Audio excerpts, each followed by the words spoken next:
Okay, it's 6:30. Chat, are we good over there?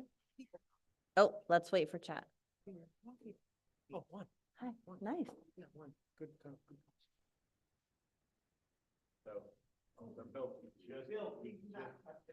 Oh. Look, I'm on time. 6:30. That was wonderful.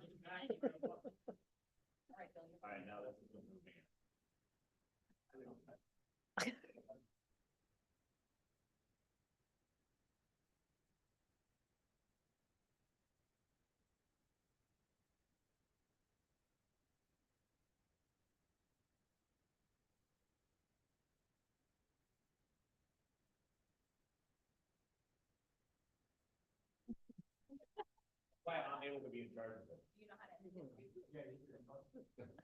Yeah, that part is tough, like where it says end, you hit end. And it'll ask if you have to end for the whole meeting or just, or end the whole meeting or end for participants. Okay, well then we are going to call this meeting of the Board of Education to order, please. Present, we have Judy Main, Brian Burdick, Christine Wagner, Lisa Mazzella, myself, Stephanie Mastriani, Superintendent Troy Hopkins, Alex Karpinski, Jamie Tolwixel, and Chet Stefanovich. Can we please stand for the Pledge of Allegiance?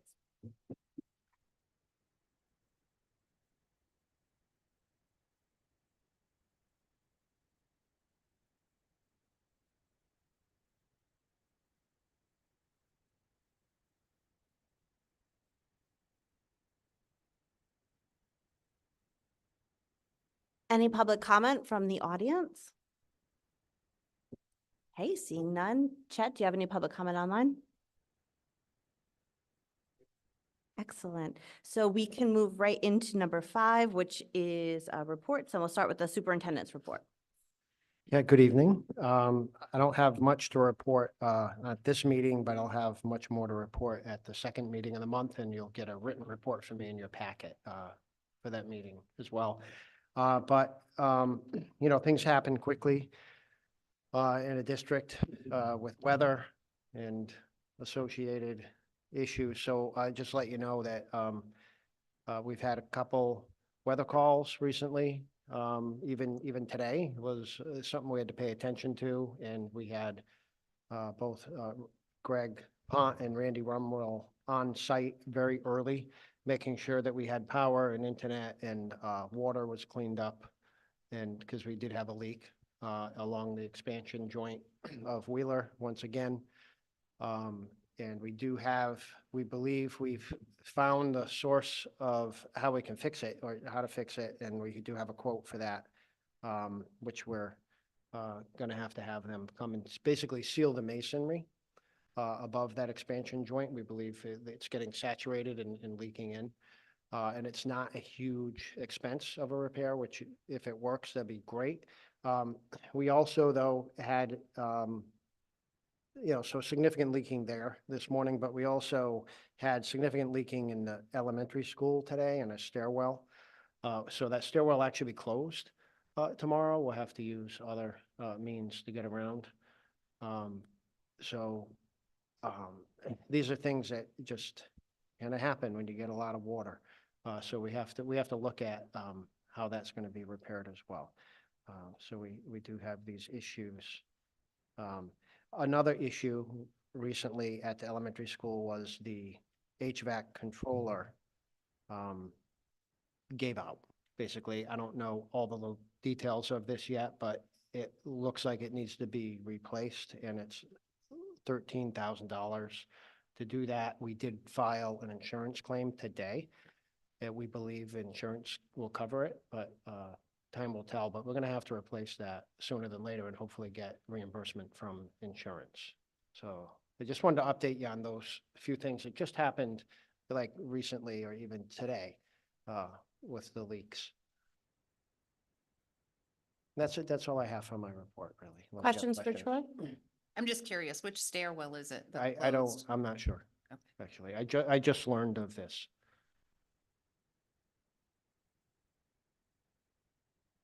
Same stairwell question. Are we concerned that that's going to be an issue for safety at all for evacuation or anything like that if needed? We're going to have to look at that. before tomorrow morning. I don't fully know the extent of if we're gonna totally close it off, the whole thing, or just half of it, or what, but I have to figure that out quickly. Any other questions for Troy? Okay, my report is equally as short. I'm continuing to work to put together some of the answers after the Board of Finance meeting that I attended at the beginning of December. My hope is to sort of take all the data that they wanted, put it together in an easily digestible couple of pages. And I'd also like you all to have it, because I think that the stuff they're asking for are things that would be really helpful for us as board members to just have at our fingertips. So I will get that out to you as soon as it's together. Chet, at the last meeting, you had said something about reading, about accepting versus approving versus not doing anything for our financials. I think I read what you read, talking about maybe not accepting them either. So I'd like to dig a little deeper into that. So my request would be, if everyone's comfortable with it, I'd like to continue down our regular road today, but I'd like to revisit that and just make sure that we're doing everything we're supposed to be doing, because I think I read what you read. That's okay. Christine, you had asked about our district reference group changing. I looked, and then it's the same, what you sent me is the same thing that Troy and I found when we looked. We are in the gray group, which seems to mean that they didn't have our data. And Troy was going to look into why they didn't have our data. So hopefully we'll be able to understand a little bit more about our DERG soon, but that seems to be the big change. We are like not really in a group right now. I'm making another call for this cable TV advisory board. Did anyone have a thought that maybe they have to be involved in that since our last meeting? Shocking. Okay, great. And then the last thing, we had I think a really positive tri-board meeting the other night. I was happy about it. As a result of the tri-board meeting, the focus of the first meeting of Mike Anderson, Bob Carlson, and myself on the 23rd of January will focus on getting together some sort of a written draft about how we'll handle these repairs at the school, what the process will be, and how we'll determine who pays for what, all of that stuff. So I look forward to doing that. We talked a little bit about our financial reports and our non-lapsing reports, and there still seems to be a little bit of a disconnect between us having the reports and the Board of Finance getting them. Christine, you had made a point during that meeting that it actually violates our MOA with the Board of Finance regarding our non-lapsing account if we're not sending the non-lapsing account over every month with our monthly financials. And so that's really serious and not something that we want to, we don't want to mess with that. So Troy and I spoke about sort of a way to just build it into what we're doing. And I look forward to us doing that and just making sure that that problem, which is so easy to address, is addressed. So that's all I have for today. Any questions for me? All right. Moving on to our new business, because we don't have old business. We'll go right past that too, because we don't have that. We'll go to facilities and finance. Troy, do you have a playground update for us? I hope to have, I wanted to have a more complete update for you today, but I'll give you what I have, and I'll tell you what I have. So we looked into this, we went back to the original plans, which are in this playground folder here. And I feel like, you know, we didn't do a few things, honestly, and we just kind of overlooked it. What we were supposed to, Jamie handed it off to us last year, and all of it didn't get done according to original plan, but now we figured out what that was. So, and I'll tell you where we are. So one of the things, we're supposed to fix the swing zone, fall zone, the swing fall zone of the pre-K playground, and we did that. So we've expanded the border and there's more wood chips. So that'd been done. The bus, the drums, the chalkboard, all were installed. All right, that's prior to Jamie handing off the plan. There's also a science table that was in the plan, and I believe that science table, I believe it's the one that's inside the school, just inside, because it's wooden, and if you leave it outside, it won't be a good situation. So I think that all is complete. The two new, well, the one new item on the preschool playground is the small sensory dome. And that's been installed. However, there's some components of it called the sensory accessories that were ordered, but then they came in and they were the wrong size, so they had to be sent back. And so we're waiting for the new ones to come in, and when the new ones come in and the right size, we're going to install them. Same thing on the larger sensory dome that's in the older kids' playground. There's 5 sensory things that go into those big openings. And so there's 3 of those at the pre-K one and 5 of them at the older kid playground that we're waiting. They all came in the wrong size initially. So we're waiting for those to come back in. So that's in process, but kids can still play on it without those. The sensory wave was not ordered. And honestly, that was an oversight. That was this, it kind of looks a little bit like this item. I think Jamie had it in green though. But we did look at the dimensions of it, and I got an updated quote just today. They sent me a quote, and based on where all the equipment is now in the pre-K area, there's no room to put it that would allow enough space according to what you're supposed to have around it. However, we believe if we moved the, I guess I don't have that on the list. What's that red thing called? The funny bone. If we were to move the funny bone to a different area, we think we could possibly put the sensory wave there. Yes, please. I need help.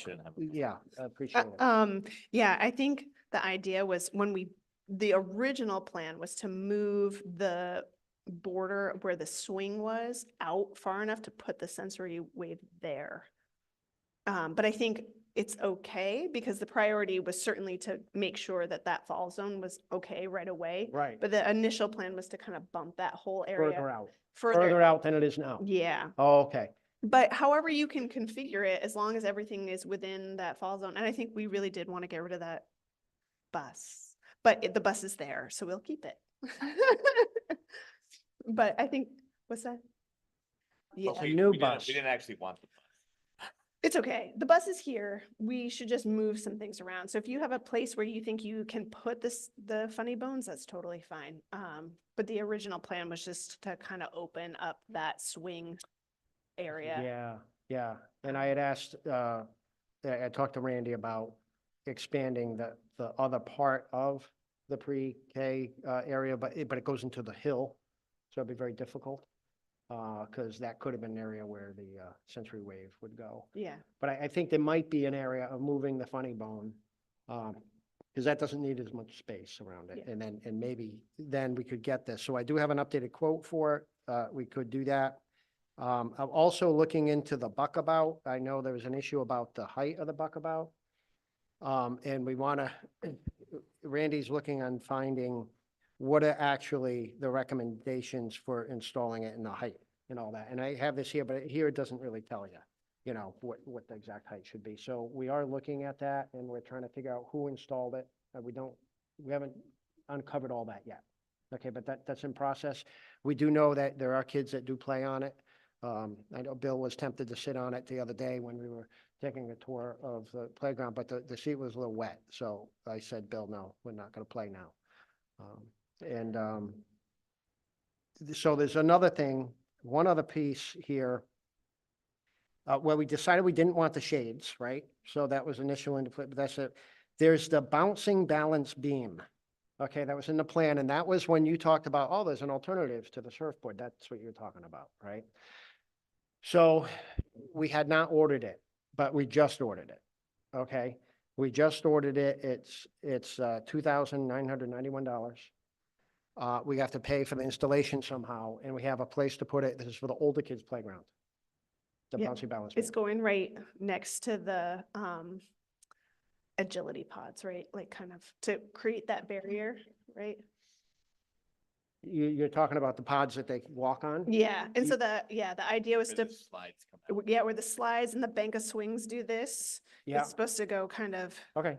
there. You think there's room to put it there? Yeah, there should be. Because I was initially, when just looking at where the new Sensory Dome is and looking between the Sensory Dome and the pavement.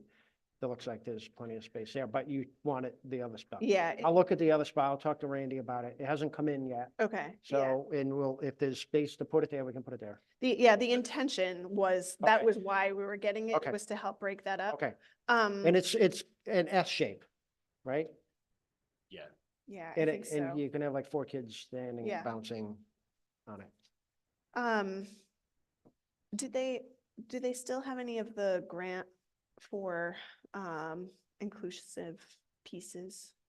Because every once in a while, they'll still carry over. I don't know if. I you don't know. wanna- I got a quote ask- today for the Sensory Wave, but I'm not sure if that includes any Okay. kind of grant. You might want to ask Mike if he'd honor our. Maybe. It was original like, idea. I don't know if I have it right here. I don't think I have that quote right here, but it was something like $9,600. Yeah, yeah. Okay, well, he might. Which I think looked pretty reasonable compared to what initially we had, but I'll look at it and see. Okay. They might, yeah, Mike. Mike had just got back to me today with that quote, actually. Maybe This is Mike his- will help us out. Mike Stankin. That's his name. All right, so that's all I have now. I wanted to have a more comprehensive update for you, but other things happened and it's a work in progress, but we're on it and we're Can trying I to ask figure a out the quick rest. question on that? So we approved a certain dollar amount for that and we were rushed to make sure we made that decision by a certain time point because of a grant we're speaking about now. So Mhm. I guess I would like to know, is it affecting the amount of money that we approved for that playground equipment?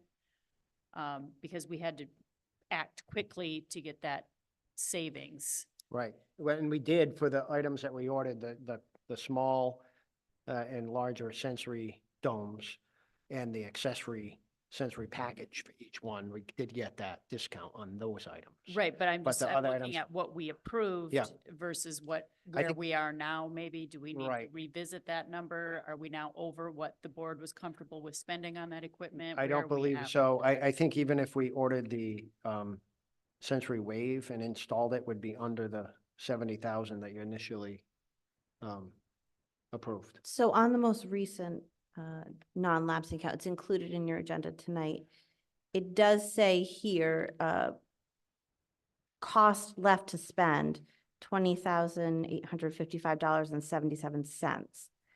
And then it gives that we've spent just shy of $50,000 on it. And so that's there. But Bill, and I wonder if you can address this. If it's right on this page in your packet that you got today, the January 24th. So flip to that back page. And then it says January 24 up here. And then do you see down towards the bottom? It'll talk about the playground left to spend.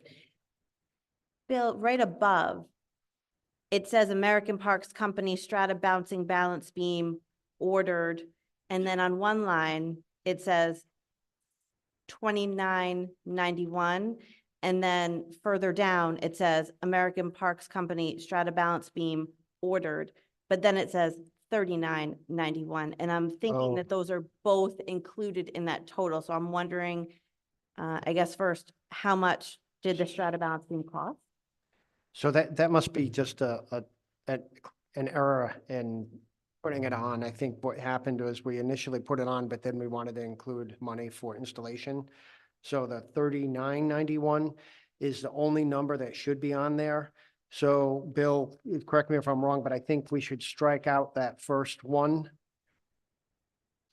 And then, of course, that's going to change, change the bottom line. not only the bottom line, but the number I think that Christine was asking about, which is how much of that $70,000 is there left? Right. And so that would, I would think, add about $3,000 to that line. Right. Does Correct. anyone else have playground questions for Troy? I have a couple, but I just want, Yeah, so Judy just brought something to my attention. We've kind of brought this up. I think this might be predates you, I think, but do you want to talk about it, Judy? Well, so there's significant flooding. Can I share the pictures? She took some pictures here. Just, so we've always known that this was an issue, and it kind of goes back to one of the reasons why we wanted to look at ways of managing the water. I think that this year has been, kind of over the top with the amount of water that we've had, but now pieces are kind of floating in in this little pond. So I don't know if that's something that we could look at a little further on how to maybe direct the water away from the equipment, because that's going to cause a problem.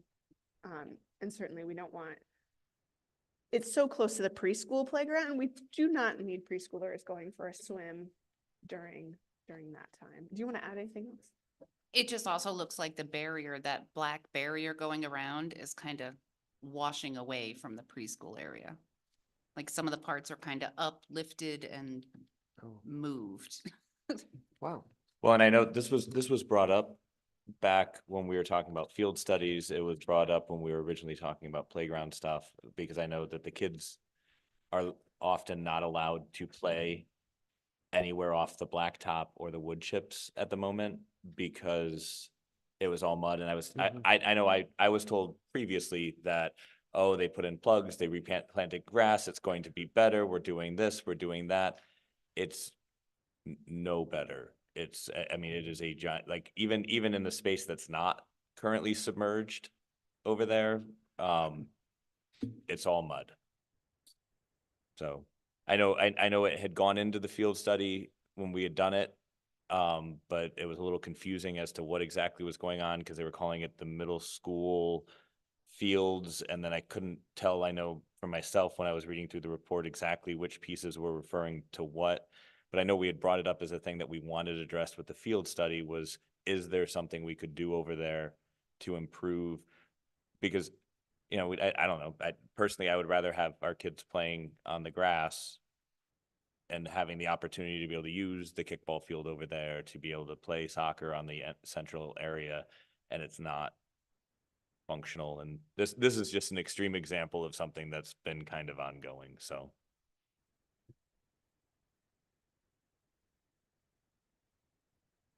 Yeah, well, I mean, we can certainly look into what can be done, drainage and everything. I'm not sure the ground study actually addressed that question. We can go back and look and see.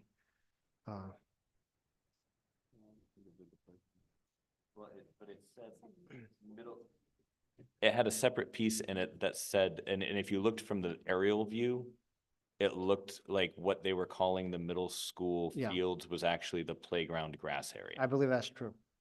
That's So what they they were looked at- calling the elementary school field, the middle school field in this study. Yeah. So it looked like they had at least looked at it, but it never really came into play because we were more focused on On the the high ball schoolers fields. where Yeah, the playing. they were going to fields. have interscholastic sports. Right. So. Yeah. Bill, Randy, and I could talk about the drainage on there and trying to figure out what could be done for that. We've had a tremendous amount of rain recently. And the But- recent stuff, again, this is extreme, but it's not a new thing. No, There's been water all through that area. yeah. Well, it's not the first time it's happened this school year where it's been flooded. I know that because we had another heavy rain where it was a pond. Like, yeah, valid point. Well, I just want to thank you for looking into this and following up. I appreciate it. I'll always bring it up, so. Honestly, I feel bad that when you handed it over, I thought I was confident we would just get it done to exactly what was wanted. And so I feel bad that it didn't happen. So I appreciate you appreciating me looking into it, but I also take responsibility for not getting it done in the first place. so it seems to me in an effort to close out this project, like we wanted to, right? We wanted to finish it and it's done. I think we have to address this money that's sort of sitting there that we approved, but we haven't used. And we shouldn't just spend it to spend it. So I would imagine that at some point, we're gonna need an assessment of everything that has been ordered and installed, and does it require anything else? And if it doesn't, we should probably talk about returning that money if we don't have to use it there. We don't want to have, I mean, that's a lot of money to have like sitting out there. Troy, when do you anticipate the end of the ordering and installation cycle? I could guess, but you know, some things are back ordered or installation doesn't happen when you want it. I would hope by March, maybe it'll all be done. Great. So maybe we could take a look at it again. We can assess how everything is, if we're missing anything important, and then close it out. Yeah. Okay, great, thank you. Just a thought to maybe, since we've approved some of that funds, to maybe be looking at some of that excess for the flooding issue, if we need to. Right. It falls under playgrounds. It is in the playground area. Yeah. But I don't think we just want to let it sit there and linger. I think we need to talk about it. So I think March sounds like a great time to talk about it. Bill, do you want to talk a little bit about the Eversource update, or Troy, did you want to talk about that today? Well, you know what, I'll start and Bill can correct me or fill in any, he can elaborate if he would like. But as you know, Bill has explained this before to the board, the part of it anyway. There is a new part. With the electric, Eversource let Bill know that they've been undercharging us for 4 years for the elementary school. And then they planned on charging us, and they legally could charge us up to 12 months prior. And then Bill argued with them and said, no, that's not really going to work for us, you know, and then they said, okay, we'll charge you for, you know, starting the beginning of school year. So that's what they've been doing. So we've been getting a bigger electric bill than we had. The problem is we didn't budget for that. Though, as Bill continues to examine our utility bills, it seemed to be like our gas bill was pretty high compared to, you know, maybe what it should be based on our square footage of heating the buildings and all that. And so he questioned that, and it seems as though they've been overcharging us for a demand charge on the gas bill, which now Bill has worked with them for them to correct it, and we are waiting to get the most updated bill now to see what the adjustment is. And then we could determine how much savings there will be from that and how much of those savings will all offset the increased cost for electricity. So it's a little bit in limbo right now. How's that, Bill? How'd I do? I got it. Questions for Troy or Bill? I guess on the gas, where's that measured somewhere differently than the electric? Or I'm just kind of wondering, why there's a discourse on both? Bill, can I have you come on up to the microphone? Thanks.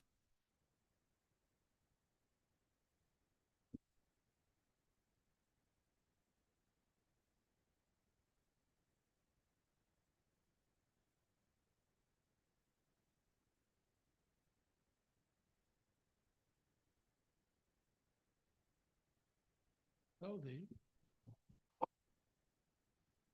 is on now, okay. So Eversource Gas and Eversource Electric might as well be two separate companies. They have nothing to do with each other. You talk to different people. So I talked to, since we're a large account, I started with the electric and I talked to supposedly our electricity representative. And he's the one, we went around with the electric bill and I said, this doesn't make sense. And how'd you come up with these numbers when they were trying to back bill us? And I think they decided it was just best to start with September when they found the error and move forward from there for for the middle school. So then I said, well, let's look at the gas bill. Okay, so Eversource bought Yankee Gas. So it used to be Yankee Gas. And now it's a different person because they, again, the two don't talk to each other. And I said, well, how come the demand charge at the high school is so much higher than the demand charge at the elementary school? So the woman who was in charge of this in this area of the gas, who I know from previous times working with her, said, well, I'll look into it. She looked into it. Okay, so remember, demand is what they charge you every month based on your highest usage day, based on the theory that they have to have that energy available in case you need it. Doesn't make much sense, but that's how they got away with it. So she said, oh, they made a mistake. They added a digit. And this goes back, and our demand charge goes back to last December. So they have to adjust that. They had to say, well, we're going to adjust that. But I haven't got a gas bill yet for the high school that will show me how much the savings is. I think it's to be around $3,000 a month of what they've been billing us. So it's not necessarily be somewhat of a budget savings, but not necessarily a huge savings. But actually the savings will be is because it's been warm. So the last bill I got, usage for gas was down like 20% from the previous year. So Bill, anyway, we're waiting to see. are they going to be crediting us for the potential $3,000 a month that we've been paying? Yes. So they're going to credit us how much money do you anticipate? That's what I'm waiting to see. So on our next gas bill, you anticipate the correct charges for this billing cycle. Correct. In addition, you expect to see whatever credit will be applied to our account? Correct. Okay. I have a few more questions, but does anybody else have questions for Bill? I guess, how many months was the gas bill off? 10, I think. Okay, not as long as the electric, obviously, then. Right. Okay, so if we go after them for one, that's, well. So there's a potential to be around $30-something thousand Okay, thank you. credit. So I just want confirmation. The electric company's back charging us from the beginning of the school year, September, not the beginning of the fiscal year, the beginning of the Correct. school year? Right. Okay, thank you. Which is quite a large savings because it doesn't include the air conditioning for the summer. That was actually one of the questions that came up at the tri-board meeting. The electric bill is going back to September or back to the start of the school year? They figured maybe July. Oh, September. Okay. Bill, was the overcharge for the electricity based in the delivery fee or the actual usage? So it's the demand, Gas. the demand is where the problem is. With the gas. No, I'm talking about our electricity charge. Where's the mix up? So mix-up was with the way they read the meter. So they for some reason, they applied a lot of excess solar capacity against our electric bill. So when I started, and this has been going for a long time, so I just assumed that the elementary school generated enough electricity to cover the cost of the Eversource bill. And in reality, that wasn't the case. We only generated enough electricity, solar electricity at the elementary school to cover about half of the electricity. So they were applying the wrong amount of credit for solar to the bill. So Eversource said we produce more solar than we actually do. And they were charging us accordingly, and then they said, we made a mistake. Correct. So the way you look at it, they potentially could have billed us for $70,000 or $80,000. So Bill, just, I want to make certain the gas company and the electrical company are not within, they are both Eversource, but not really? Is that, my concern is if we are going to look at them and say, you now need to credit us for the entire year for $3,000 per month for the gas, that then they're gonna turn around and say, well, in that case, we're gonna charge you an extra $4,000 a month for the electricity, since legally we can go back. Too late. And maybe the more we talk about it, the more it becomes public, so they. Well, I think it's important that we talk about it because I think that this is, it's garnered a lot of attention, not just from the board, who's super concerned about overages and inaccuracies of spending, but also to the public. Now, this has been discussed at Board of Finance meetings. It's been discussed at tri-board meetings. This is, these are serious issues. So I think it's really important that we do discuss them.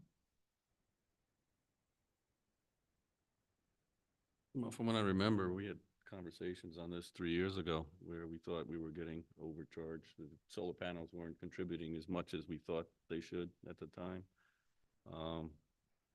And this was in Mike Urgo's days when we asked for a kind of an accountability report, and that was kind of difficult to understand where we really stood with solar. Was it really benefiting us or not? And it'd be nice, I guess, to make some sort of audit to see if it's working out somehow, or, not just stop at the school, but about overall solar panels in town, I would imagine would be a good thing to look at. So. Yeah, Bill, you got a quote on doing an energy audit, right? And you're working on another one, because it was kind of high, the quote you got, right? Yeah, it was 7,500 a building. But it's hard to find somebody. What you run into is people, what they're really trying to do is sell you solar or trying to sell you something. They're not just analyzing your your power and your meters and everything else. Can you talk about what we would expect to get from an energy audit?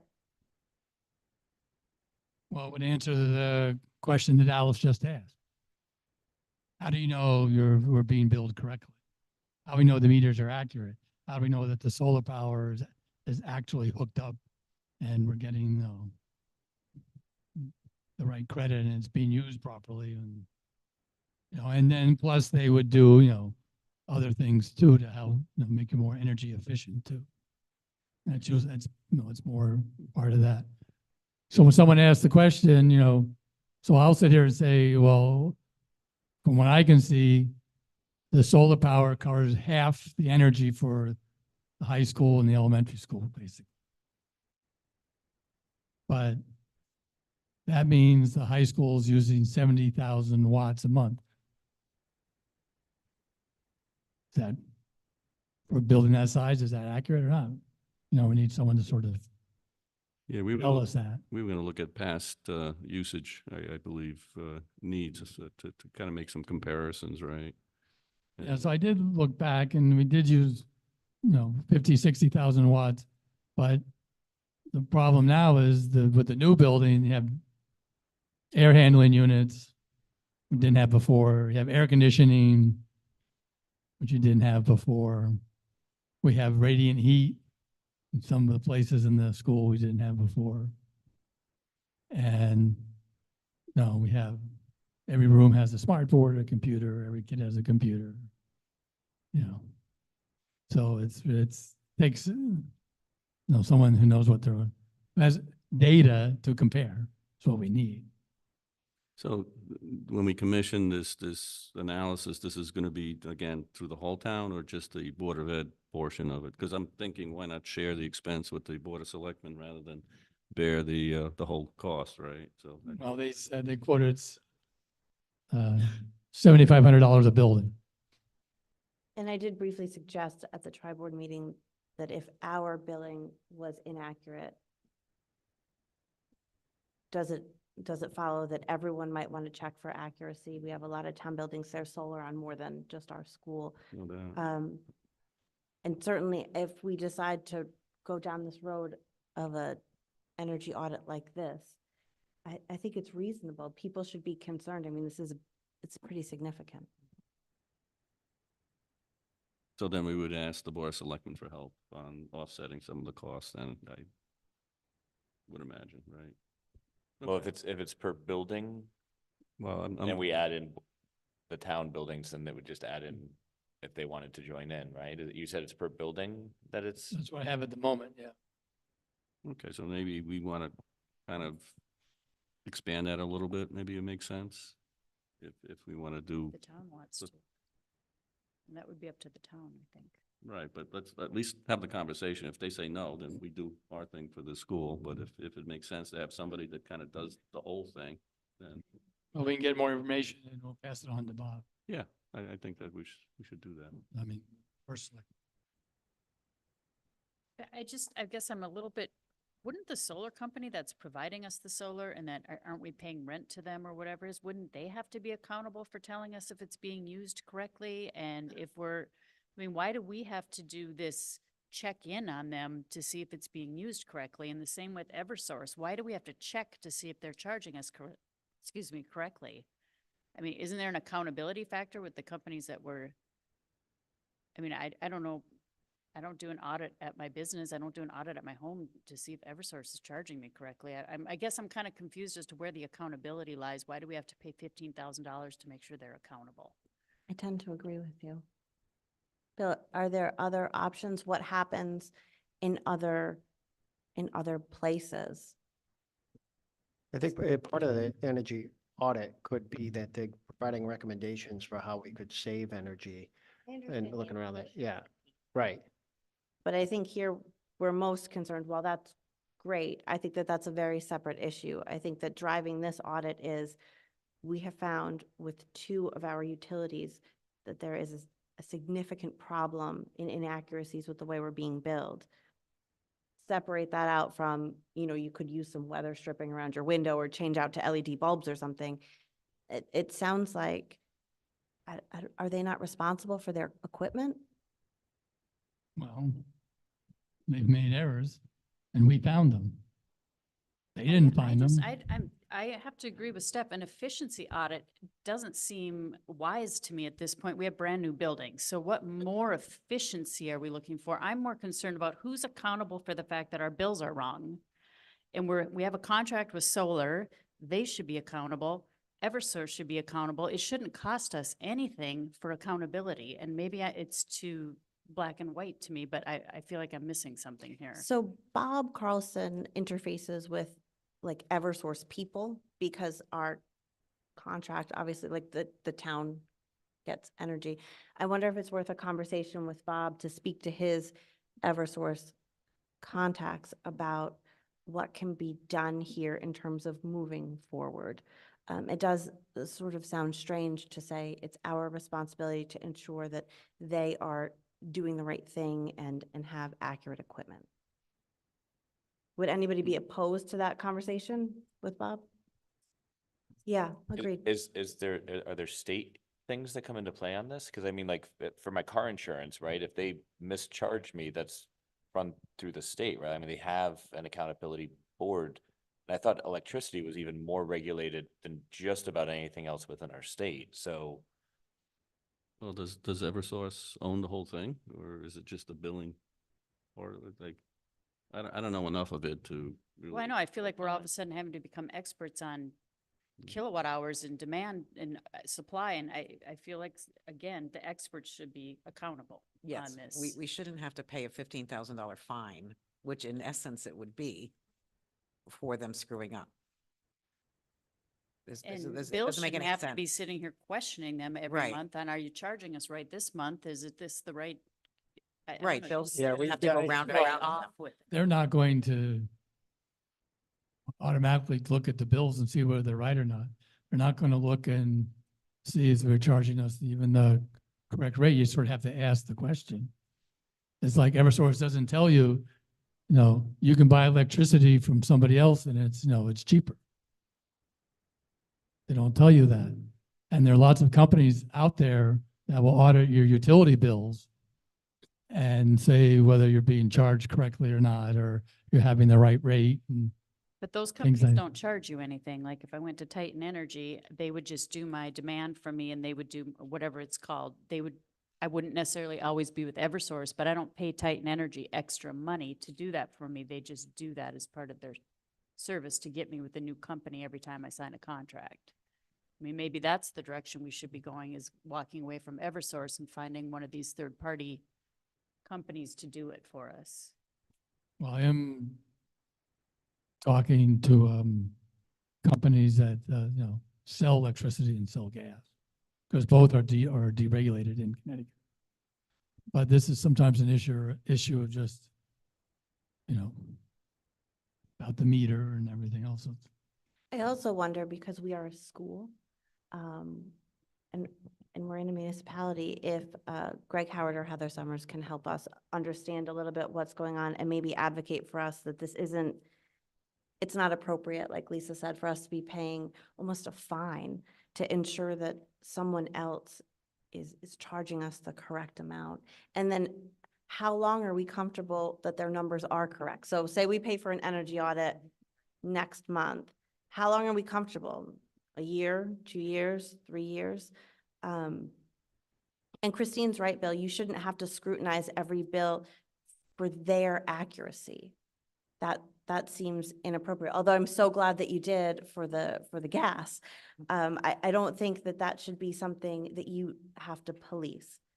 So I can speak with Bob and Greg and Heather and see if they have any experience with this happening in other districts and other municipalities, and what can be done about it. Save us some money, maybe. Any other questions for Bill on the Eversource stuff? Thanks, Bill. Okay, so the school zone lights. Judy brought this to our attention a few months ago and has done an incredible amount of work on it. We talked about it at the tri-board meeting. And while it seems like everything sort of overlaps here, I think that everyone agreed that this is something that we should fix and fix it soon, and it's safety, and we want to do it. I know that there are some different things that have to happen with different boards, right? So Bob will have to talk to DOT and get an okay, and I think that he's going to coordinate whatever installation. But it seems like from the tri-board meeting, and I guess we should reestablish that tonight, that we are comfortable bearing the financial burden to fix those signs. And if that's the case, do we want to vote on a spending of an up to amount so that this can keep moving? So every time we wait, right, we're going to delay when it can be purchased. So does anybody have any thoughts about how they want to do that? What's the number that they'd like to use? I'd like to motion to approve 12,000. Oh, perfect. Oh, look at you guys. Well, then I- Can we I say- sec- I we say second- I up to second that. 12,000? Up to 12,000. I'd like to make a motion to approve up to 12,000 for the school zone safety speed limit signs. I second that. All those in favor? Aye. Opposed? Any abstentions? Okay. So hopefully we're not going to spend $12,000. But we will, I'll let Bob know. Well, and I guess I would say that LED aspect, that was the cheaper one, I think is a great path to go. That would be what I would ask. I guess I don't know who at this point is this, we're tasking Troy with moving forward with the purchase process with Bill. Is that the next piece to that? We probably don't want to buy anything until we find out from DOT about our poles and stuff like that, right? We don't want to purchase independently. We probably want to find out a little more from Stephanie, the town side. I am in touch with LTEC, the ones that made the original ones that are out there, and we took pictures today to send over to them of the actual box to make sure they do have a new unit that, fingers crossed, based on the measurements of the box, we can keep the old signs, the old poles, the old blinkers, and just replace the battery and the computer. So they're writing up an estimate, and they should be back to me anytime with an estimate. so that maybe we keep can- everything else the same. Right, we could pass that along to Donnie and Alan. Yep. To make sure that all of that sort of fits with what they think, and then go ahead and make the purchase. I think everybody was ready to move. Let's get it done. And see, and to be enforceable. We can't even enforce the speed limit now, so. Just- I think to Chet's point too, sorry, I don't mean. No, to no, no, go interrupt, right ahead. But, yeah, I think just being comfortable with moving forward with the purchase and then finding out the fine details. So if you guys find out Yeah. whichever one is the most affordable, but the best that you think, then I think we don't have to wait for another meeting to vote Right. for another move on that, right? Yeah. Okay. Yeah, do it. Oh, only question is what account it's gonna come from?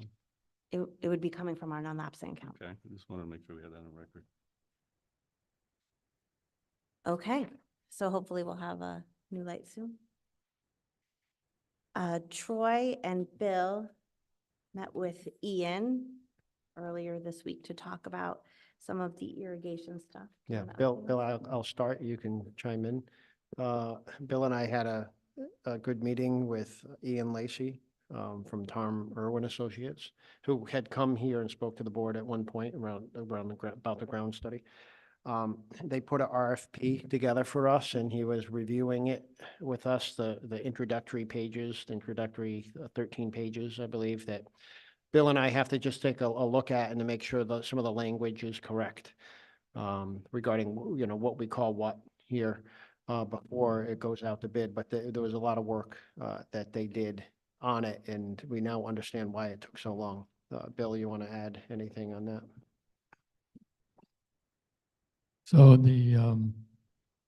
we're reviewing just the bidding process, but the specs themselves are like 20 pages of, every single pipe and hook and joint and valve and so, and one of the advantages of using them, they put in a lot of, contingencies and ways to hold people accountable based on their experience in doing these type of things.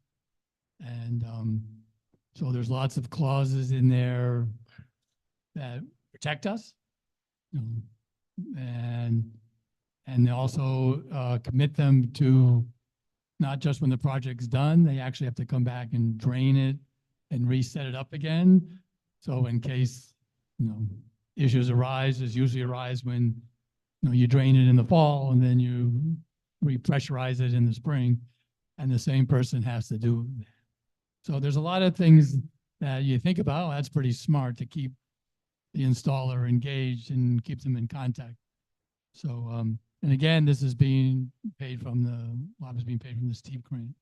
So I think they really did an excellent job in writing up the specs. It's very comprehensive, and they put in a lot of CYAs, which are really necessary for these kind of projects, because these can easily go south pretty quickly.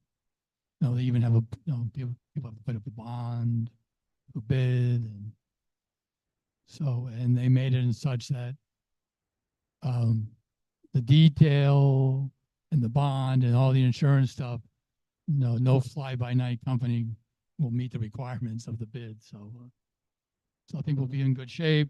By the end of the week, we'll have the part reviewed as far as, and then we'll hopefully go out to bid or put the bid out by the end of January, have the walkthrough in February, get the bids in by March, and hopefully installation will be in August. Because any decent company already has their March, April, and May, and June planned, because people have hired them. So that's the general outline. That and I think it was worth the time to have them do it, because I think it's really get a good bid and get a good contractor in here to do it.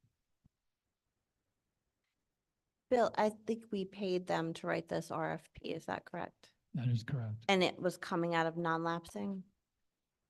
Correct. I don't see it. Can you tell me where on non-lapsing I would find it? I'm looking at the report that Irma gave us today. I think it's part of is rolled into the irrigation system. That number looks like it's always been that's our percentage, right? That we're gonna pay after the steep grant, is that right? That Right, 40, but the number that we gave included their services. The 230, 230,000 the overall amount of the project. So we're saying that the RFP was included in the 230? are we sure that RFPs can be included in that steep grant, Bill?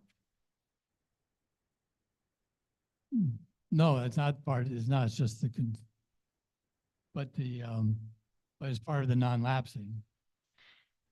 I know what you're saying, okay, I'll have to. Yeah, I wonder, review the can you amount. just, on your next spreadsheet, can you looks- just separate that out so it's more clear to us? Okay, That would be great, so we understand how much we paid for that RFP. Yeah, I remember voting on that. Yeah, separately. Yeah. there should be Yeah. a separate line Okay. on here, I think. all right, pull it out. Show it separately. That would be great, thank you.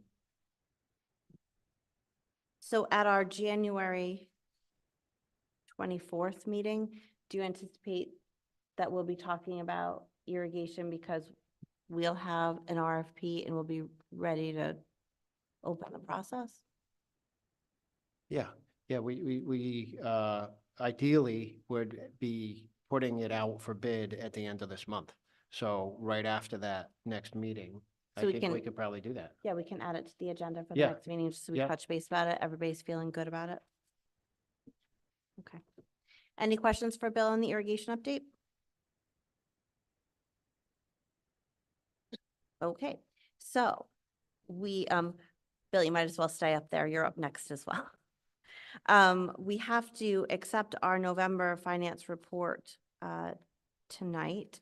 And Alex had some additional questions. Is that right, Alex? Yes, I did, and Bill responded to them adequately. He has some action items he still needs to respond to on resolving some questions that we had. I think the rest of the board have a copy of the questions and responses. Is everybody comfortable with Alex's questions and responses and ready to vote to accept November? Could I have a motion to accept November? I'll make a motion to accept November's financial report. I'll second. All those in favor of accepting November's financial? One quick comment, we did also talk about getting the format updated a little bit. To Yes. make it a little bit more comprehensive, and I think that'll be subsequent conversations between Troy and Bill and the finance committee, right? Yep. Okay, all those in favor? Aye? Opposed? Abstain? Okay, thank you. And then, Bill, would you like to present December's financials? Okay, a lot of things we've already sort of talked about. So the only thing I did try to compare, you know, how we're running this year to last year, and I mentioned it in the report. Right now, I encumbered all the payroll and encumbered all the payroll that was left the rest of the year, and we have about, after I did that, we have about 11% of the budget left, or 1.7 million. And at this time last year, we had 14% of the budget left, or 2.1 million. So we are expending a little bit faster, pacing faster than last year. Some of it, the main factors has to do with the timing of the payments of the health insurance between this year and last year. We're more ahead this year than we were last year, but we do have more maintenance costs, as Alex keeps noting, are running higher than last year. So we have to be careful there. And we might have to, and even for tonight, we're asking for some maintenance things, maybe to move them over to non-lapsing, especially if they're one-time kind of fixes. And because this month we had another thing with the HVAC, which was not on the list before, a bladder in one of the expansion tanks in the heating system broke, and so it had to be replaced. And that's an expensive item. So that was one of the major expenses in December under maintenance and general building services. So we are, spending a lot of money with New England Mechanical. So far this year, we had issues with the HVAC at the beginning of the year. Now we had an issue with the heating. Some things were one-time expenses. The insurance waivers, which we pay for people not taking the insurance. We do that in December, and that's done once. And all the tuitions are now been paid to the magnet schools and the VOAG school. You look between November and December, there was a little funky because the ledger VOAG got posted to magnet schools and had to do a journal entry to move it to the correct account. So one went up, one went down. If you look just at the current month, but year to date, they're correct. And we did. I have sent out the bills for our tuition students, and one town has paid and one town has not. But that money goes to the town anyway. So again, I think we'd have to work through where we are with the energy. I think we're going to have some, we talked earlier about the extra electric cost at the elementary school. Most of that can be covered by, we didn't need all the money that we budgeted for contract negotiations. So that will help offset a lot of that. We'll get some additional savings from the natural gas. That will help offset some of the electricity also. And we also will have additional savings in natural gas because of the warm weather. I've already noticed that too. Our usage is down. So I don't, and on the report, I did, because of questions that Alex asked, some things weren't clear. So I have changed the descriptors. It's not on the report that you received, but it will be on the next month's report. Or just says tuition, I put it, well, tuition outplacement, and I try to make it more specific. It's innovative professional development instead of just tutors and stuff. There were some errors, some accounts that could be, more, the name could be more explanatory. Right. So I did some work on that too. Can you reissue the December reports with any update that you may have on the format? Sure. Okay, thank you.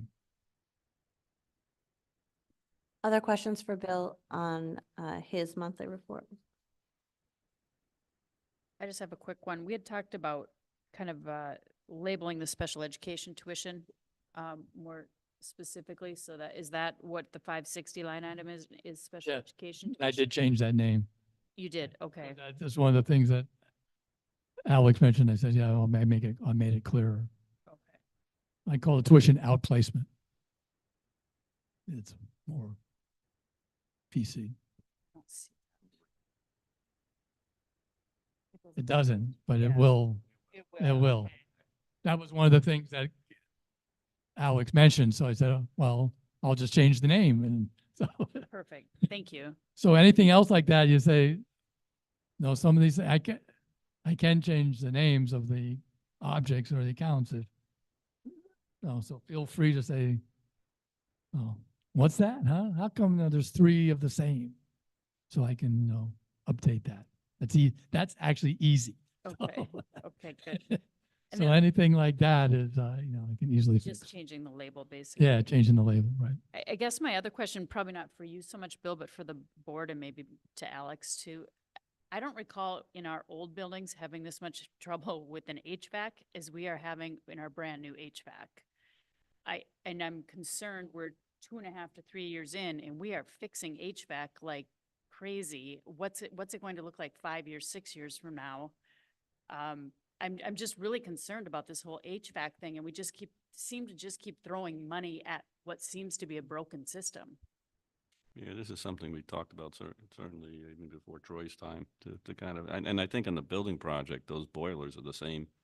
That was I don't think we have new ones. So, in my mind, we were going to look at different opportunities for a audit by an outside firm or some sort of maintenance company that would provide different services or. Well, we just, you approved the upgrade to get all the communication systems at the same level. We have placed some sensors. Okay. But it is a problem. I put 7 new units on the top of integrated day charter school. Had all sorts of problems. Motherboards fail. They're outside, they have motherboards now, they got computer chips, they got sensors all around the building. They sense when to open this valve, close that valve, open this duct, close that duct. You have air handling units now replacing the air. Yes, you want, so all this modern stuff, it fails a lot. And the warranty was only a 12-month warranty. That's what we're being told. Yeah, That doesn't make sense to me. I mean, home systems have longer warranties than, I guess there's got to be some kind of warranty on the the state only requires a year, and that's what everyone gave us. That's the state rule. Would it be worth it for Randy to kind of give a report out on HVAC in general?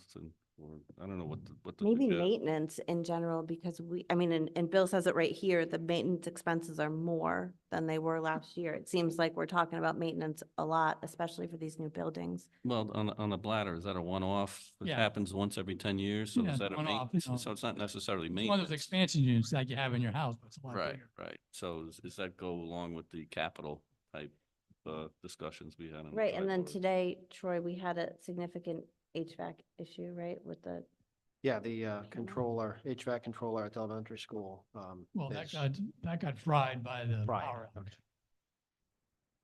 Right. Are we certain that the HVAC system is only a year warranty on it? I mean, the state may just require a year, but are we certain Yes. that that's what we have? We've been looking at all that.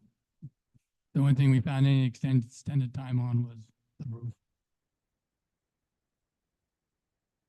the only warranty from the entire school building project that was longer than 12 months is the roof? Yes. I'm, I thought just installation, like, my husband's a contractor and his work is automatically warranted for a year.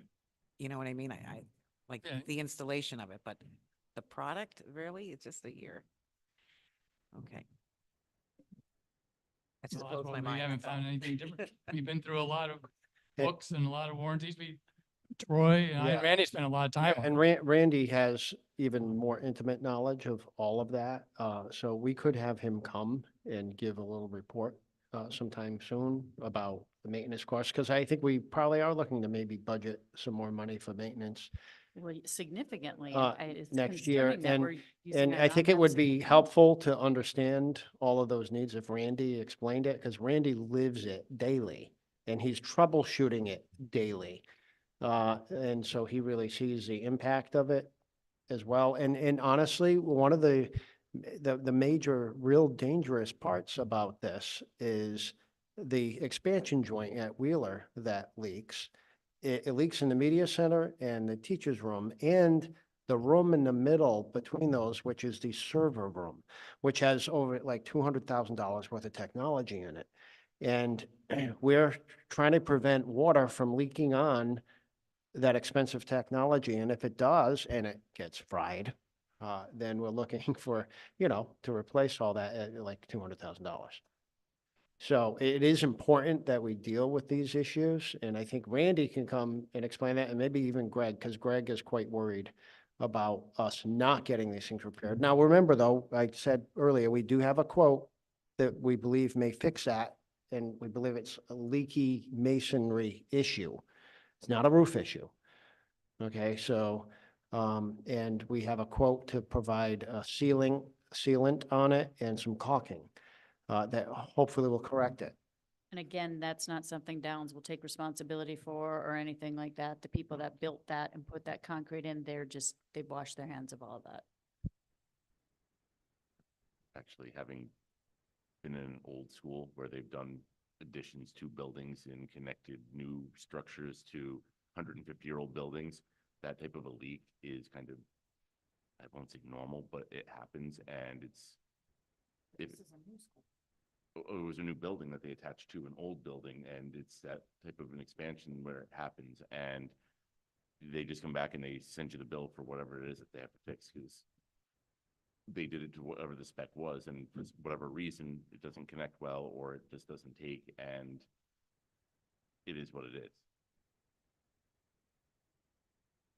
Stephanie, I have a question.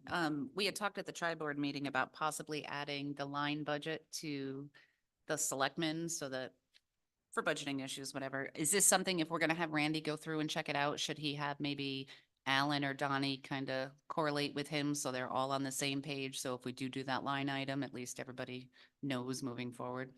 So Troy and I talked about this a little earlier today. And given that Mike Anderson, Bob and I are going to sit down to sort of draft that on the 23rd, I think it would be great to have like our people and their people in the room maybe later that week, once we have a draft to talk about, okay, now we have real things. So how do we facilitate that? How do we get people into the school to see what's happening? How do all of us decide what kind of money to put in our line items, especially if we're doing it differently this year or transitioning to do it differently? I don't want us to come up short. We can't not maintain our schools. I don't think that's an option that anybody wants, but I hate that we keep hitting our non-lapsing account for things like a roof repair. It just seems like not what we wanted it to do. But I agree, but at the same time, there is a lot of money in there that was left from budget. Right. And I almost wonder if, as kind of a, meet in the middle, that maybe we start flagging a certain portion of that money to be for maintenance and have it almost as a line item within the non-lapsing so that, and then each year, if we do have a little left, we add to that, just not all of it, because obviously the education element's the most important, but so that we're ready and we can show it to the Board of Finance and to the selectmen that we do have some money outside of the budget. 'Cause we kind of agreed at the meeting the other night, putting it in the budget doesn't make Right. sense. I'm just kind of thinking it out loud if the board's on thinking about we're using it anyway, so I would like to cap it at some point and be like, look, and we've exhausted that line item, now what? Kind of thing. Then does the selectman have a line item as well? right, and I think because we're looking to do it so quickly this year, that it'll likely be a moving target, right? We'll try something this year, maybe adjust it next year. But I also think that our maintenance budget needs to appropriately reflect what we think our maintenance costs are gonna be, right? We're always gonna Mhm. have them. It's sort of like school supplies, right? It's the cost of doing business. Right, I agree with that. If it's recurring, that's normal wear and tear, then we should put it in the budget, no doubt, and keep capital separate from that. So I think that's important. Yeah, so the budget, the general service line item, we do have a list of all the maintenance contracts and the people that come every year to do what they normally do, which is a lot of, preventive maintenance stuff, but really don't have much of a line item for, oops. Well, Oh, and I feel like maybe if we put that line item into the budget, but pay very close attention to it, and then if that's rolling over into the non-lapsing, what we do is build that amount of money that could sit in non-lapsing that would be used for those oops moments from the unused, because we could go a year and not have to use that maintenance on anything big ticket item that we would need to do that year, but the next year we might have something that's twice the size of what we would put in the first place. And so if we can, because I believe there's no other real space where you can build up to those types of expenses. Because if we had a permanent school building committee or what used to happen, at the end of the year, that money would go back into the undesignated fund. If we put it into the town budget, it would go back into the undesignated fund.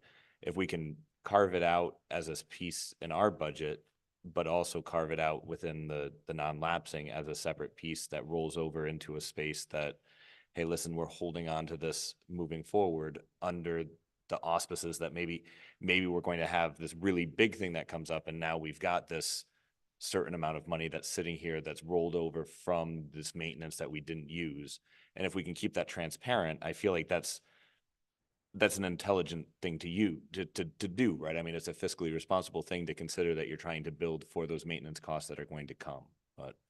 So what we can do the budget, we'll have two items. One is, preventive maintenance, and one is unexpected maintenance, and show them separately. So when I post in the bills, anything that's expected goes to one line item.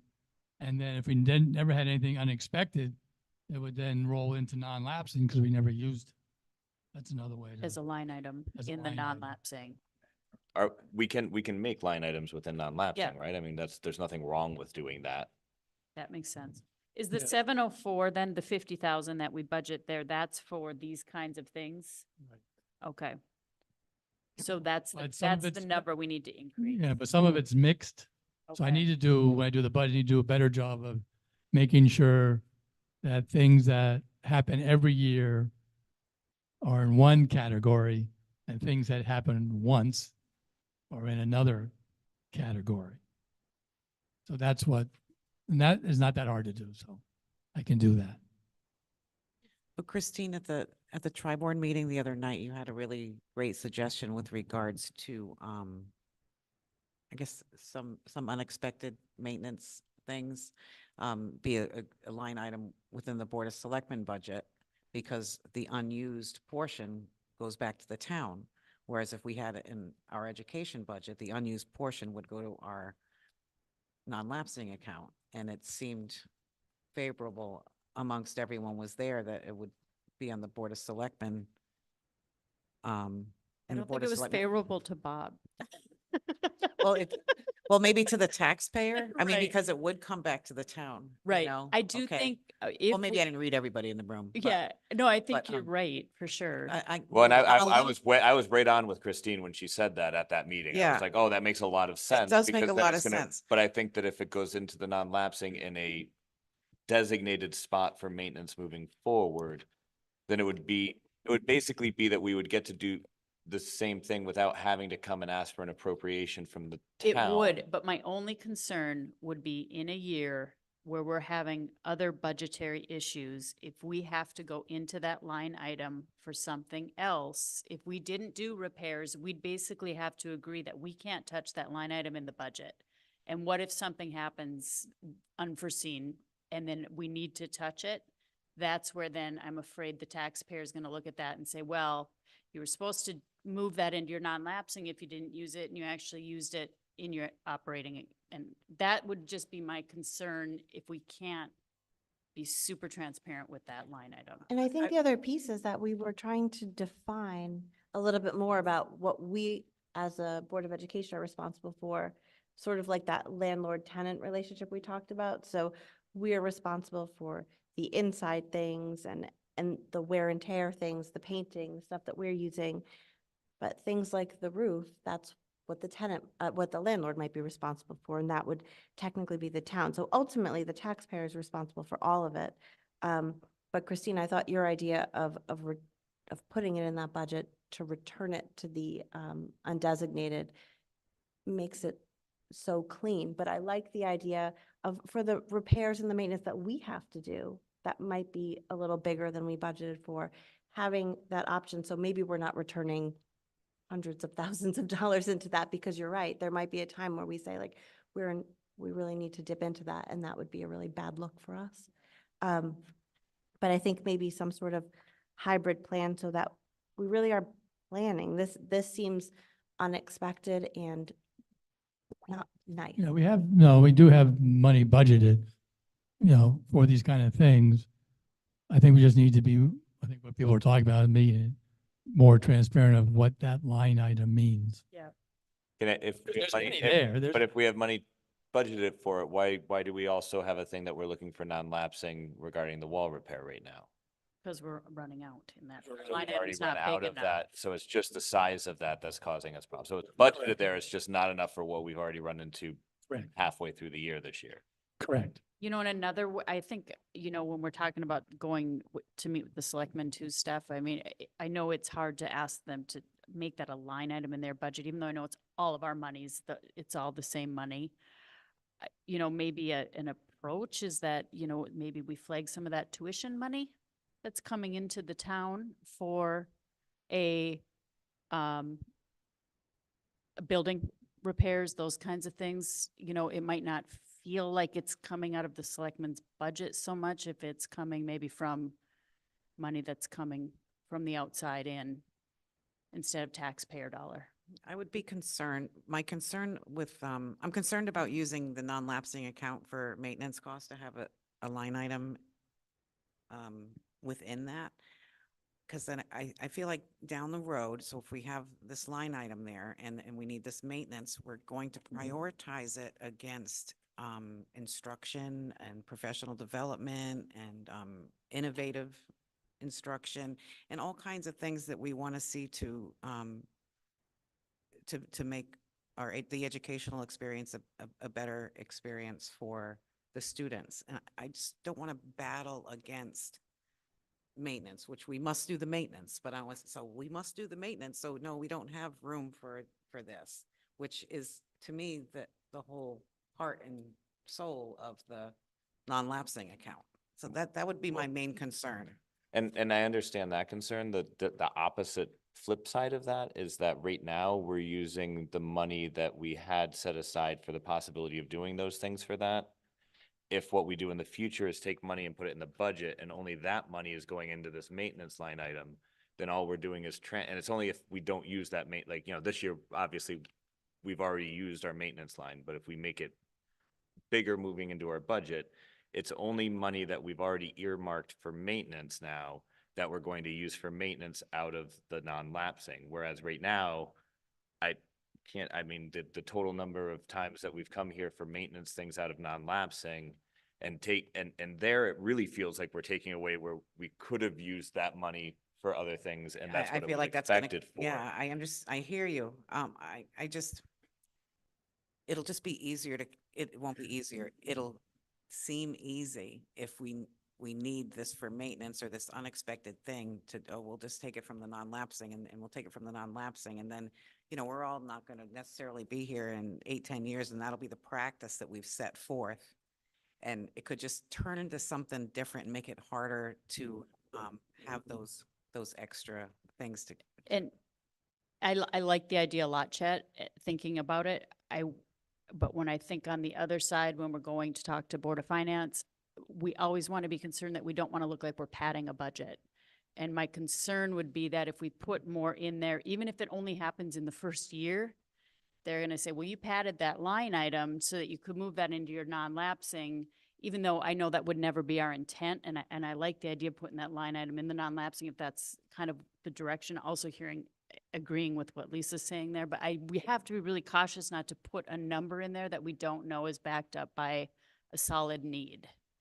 Or it will look like we're just putting an empty number, and we don't want to do that in the budget either.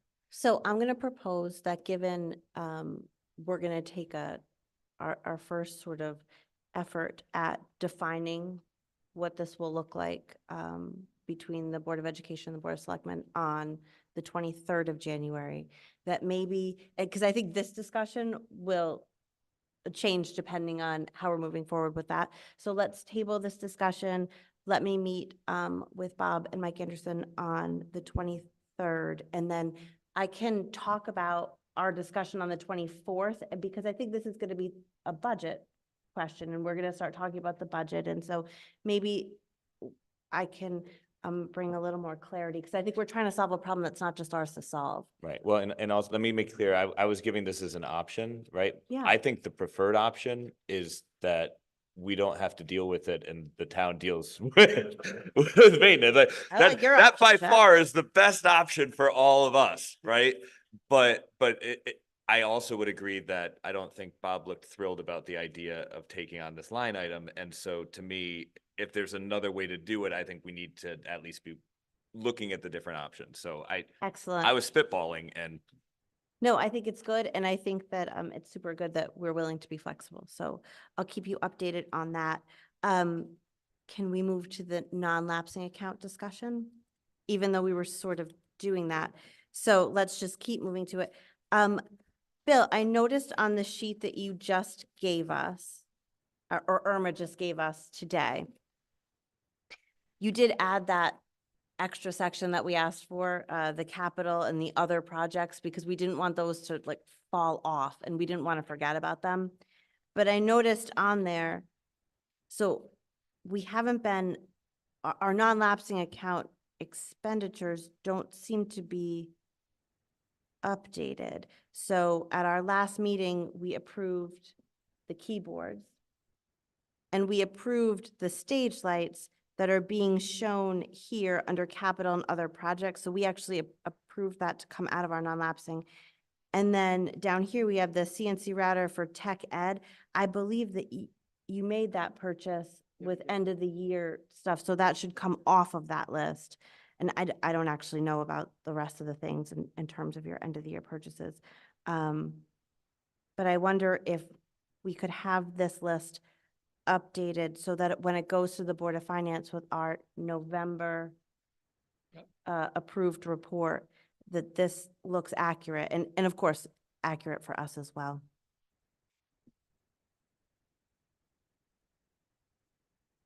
Troy, did you have non-lapsing things you wanted to discuss with us too? Yeah, actually, I have the details on the kiln.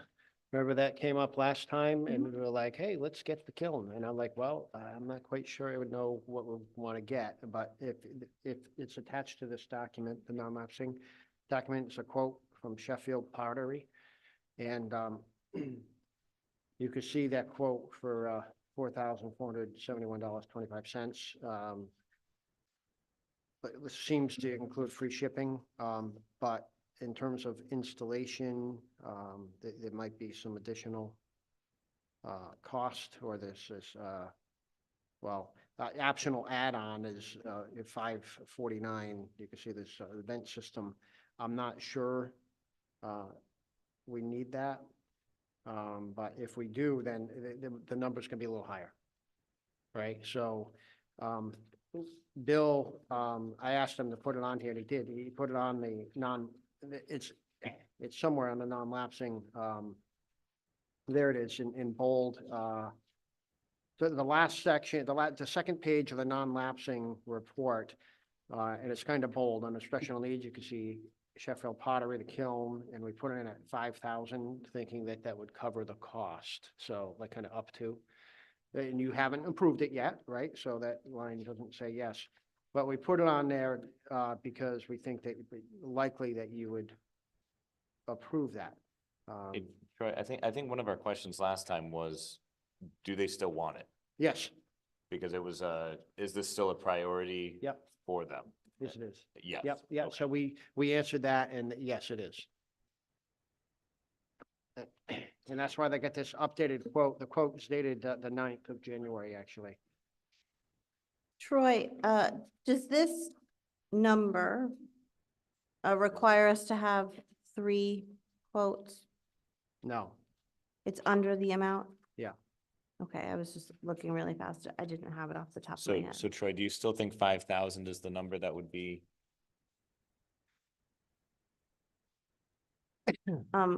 Looks like we should do a little more than the So 6 5,000 grand if you want that. installation? yeah, If you want to it consider probably, that probably to be safe, probably should approve up to, maybe 5,500. Troy, I'm just to sorry cover it.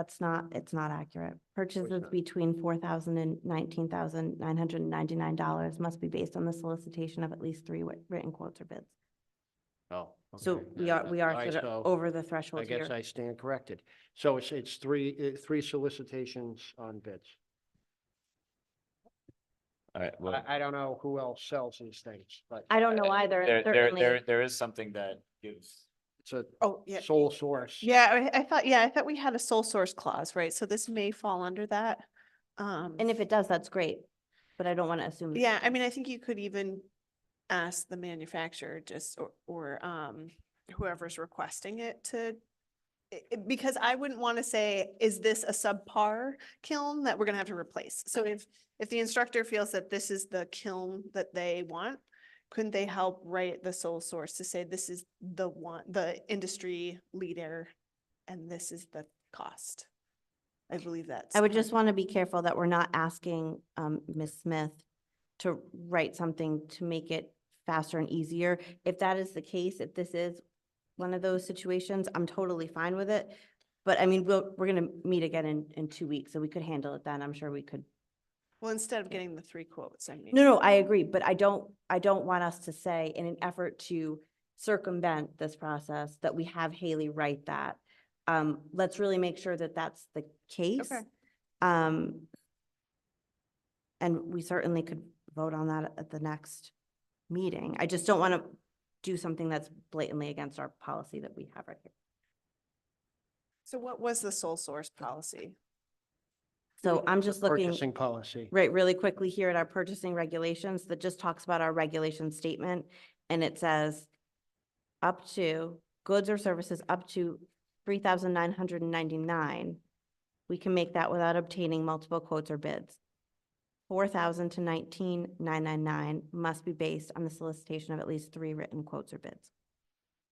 So I don't think that the sole source And clause the- is the sealed included right bidding here. is that I'm the sure it's down 20,000, right? further. For the sealed bidding is the 20,000. Competitive bidding for Yeah. over 20,000, right? Yeah, it's unfortunate, I think, that we adopted that policy because it really I, ties our hands. I think it's, I think I disagree. I'm okay with the accountability. We're not talking about an emergency situation, and we're gonna figure this out. If this is the only kiln, then this is the only kiln, and she can write that. But I also don't believe it stops us from making a motion now, though, pending. we could the do up to, solicitation they just that- can't order it. So Right, we can't I would order it. still, I would still make a motion to approve up to $6,000 to be able to purchase the kiln out of non-lapsing. All those in favor? All right. Opposed? I'm gonna be opposed to this one just because we're talking about the policy here. Abstain? Okay. Okay, so just to make sure I have the correct guidance on this.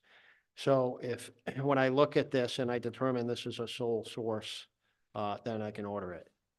Let's that just right? check our Or- sole source policy first. Or if not, get 3 quotes and it would still fall, because if this is still the best quote, then we're still falling under $6,000. So one way or another, I would say that the board is stating that you may move forward with purchasing a kiln after either getting 3 quotes or identifying it as a Gotcha. sole source. Gotcha.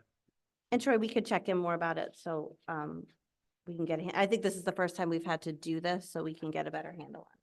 And Okay. Steph, just kind of rule of order, we always need to have a discussion. I forgot the after. discussion. I Okay, added a sorry. discussion. All Yeah. right.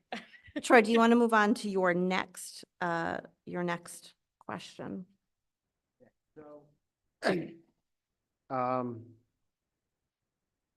The other thing they would like the board to consider, funding through their non-lapsing is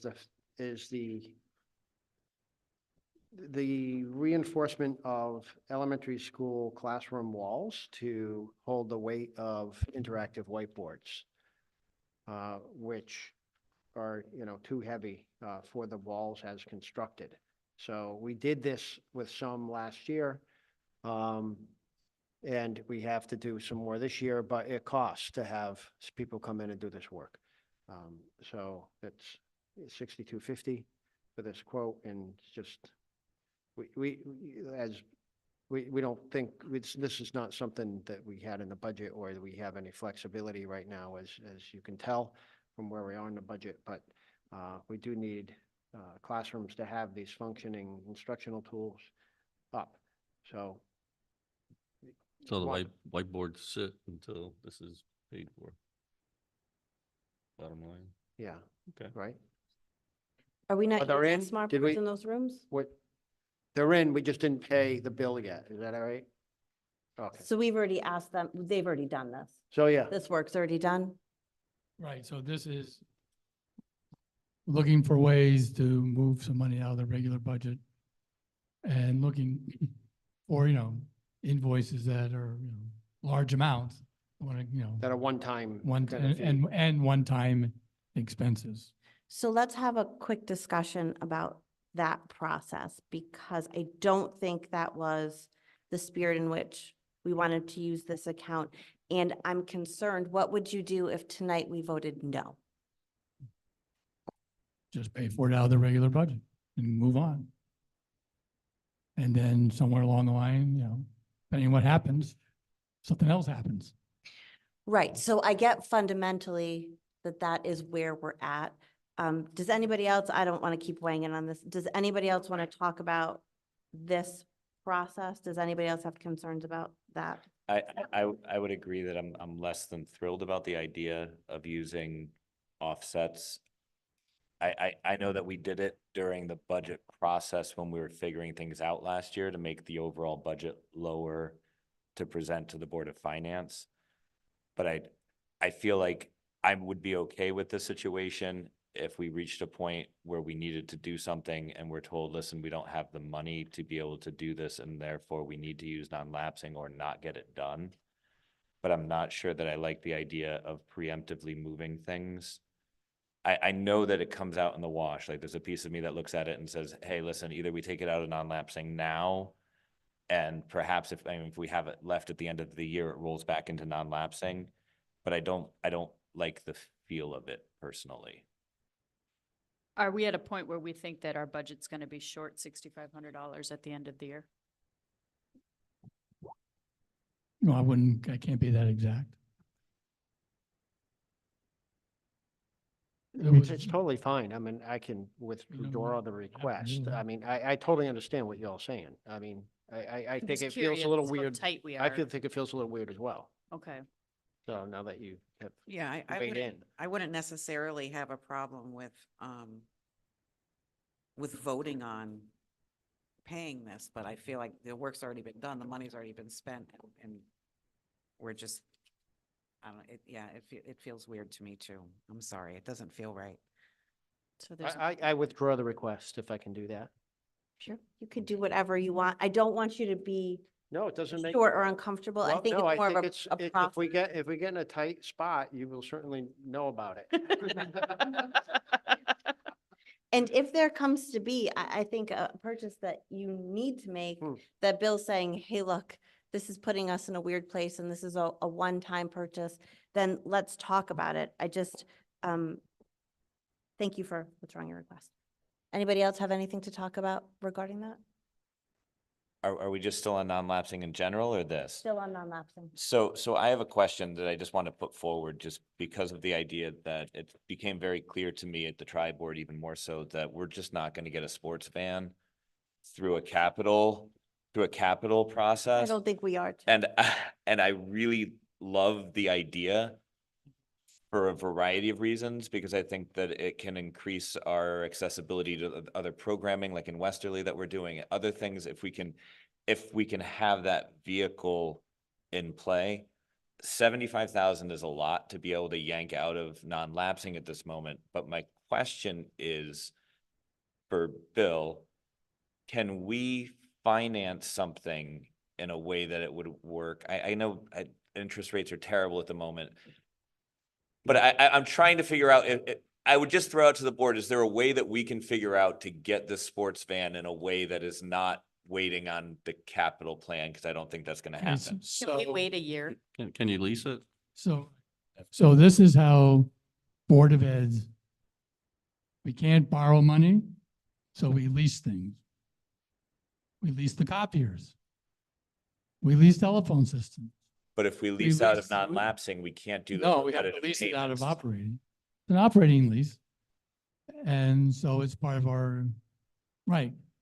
Because non-lapsing has to be has to be an invoice we send to the town and they pay it. They don't reimburse us. They want to pay direct. Okay, way in it that, is in set that up case, now. this doesn't apply to non-lapsing, and I apologize, but moving forward into the budget piece But- of things, if we can look at the savings that might come from transportation versus the cost of leasing So, a van would. so things that fall into that, when the district bought Infinite Visions, bought it through a lease, paid it off over a few years. You can buy textbooks through a lease. You can do a lot of things if you want to. But then you're committing money and you might not want to commit. So you have to be careful. And they're operating leases. Again, like copiers is the big one that we pay a lease every year. And then after 5 years, we own the machines. I think there's some concern about interest rates, right? I heard you talking about that at the tri-board in general, right? You wouldn't Well, be if you're recommending that purchasing. your clients make large purchases or do things like that right now. I think because the capital plan is so new, I'd like to see it after a year. If we could put the sportsman back into our capital ask next year, maybe before we just go ahead and and I agree with you. I think it's super important and I'm sad that it got taken out. But because it's a new plan, I hate to just absorb it right away. Personally, I'd like to, and even under a lease, which is going to be a lower interest rate than a purchase, it's still going to be, Hi. and the cost of the van is going to be high right now too. I'm hoping things swing a little. So in the interim, how does the board feel about me speaking with Bob, who could speak to his board about, so the senior center, they have those two, right? How frequently are they using them? How frequently do we want them? Is there a way that we can share expenses regarding those and sort of utilize that in the interim until we can see if this fits into a capital plan at some point or interest rates and costs fall a little bit? That's great. I'm just trying to think of how we can get the services of the same process without having to, and I Yeah. guess my only question would be the buses that the senior center owns, are those a different license that you need to drive them than a sports van would be?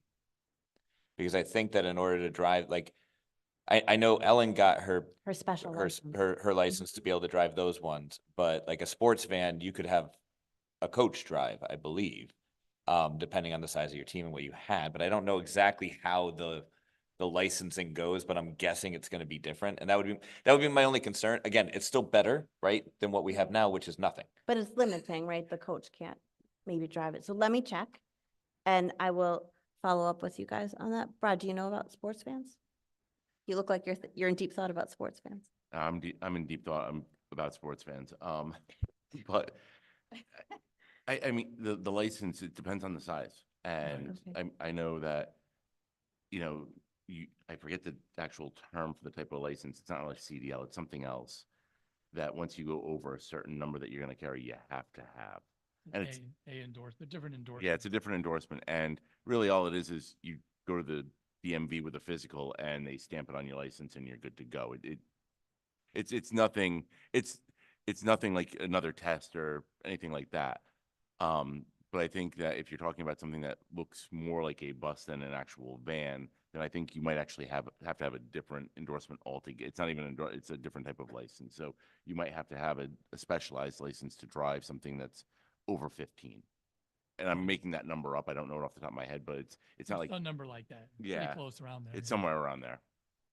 And So, Okay, so we'll look into it, get more information and try and solve the sports van problem. One other question, can that be used for special ed also, or just strictly sports?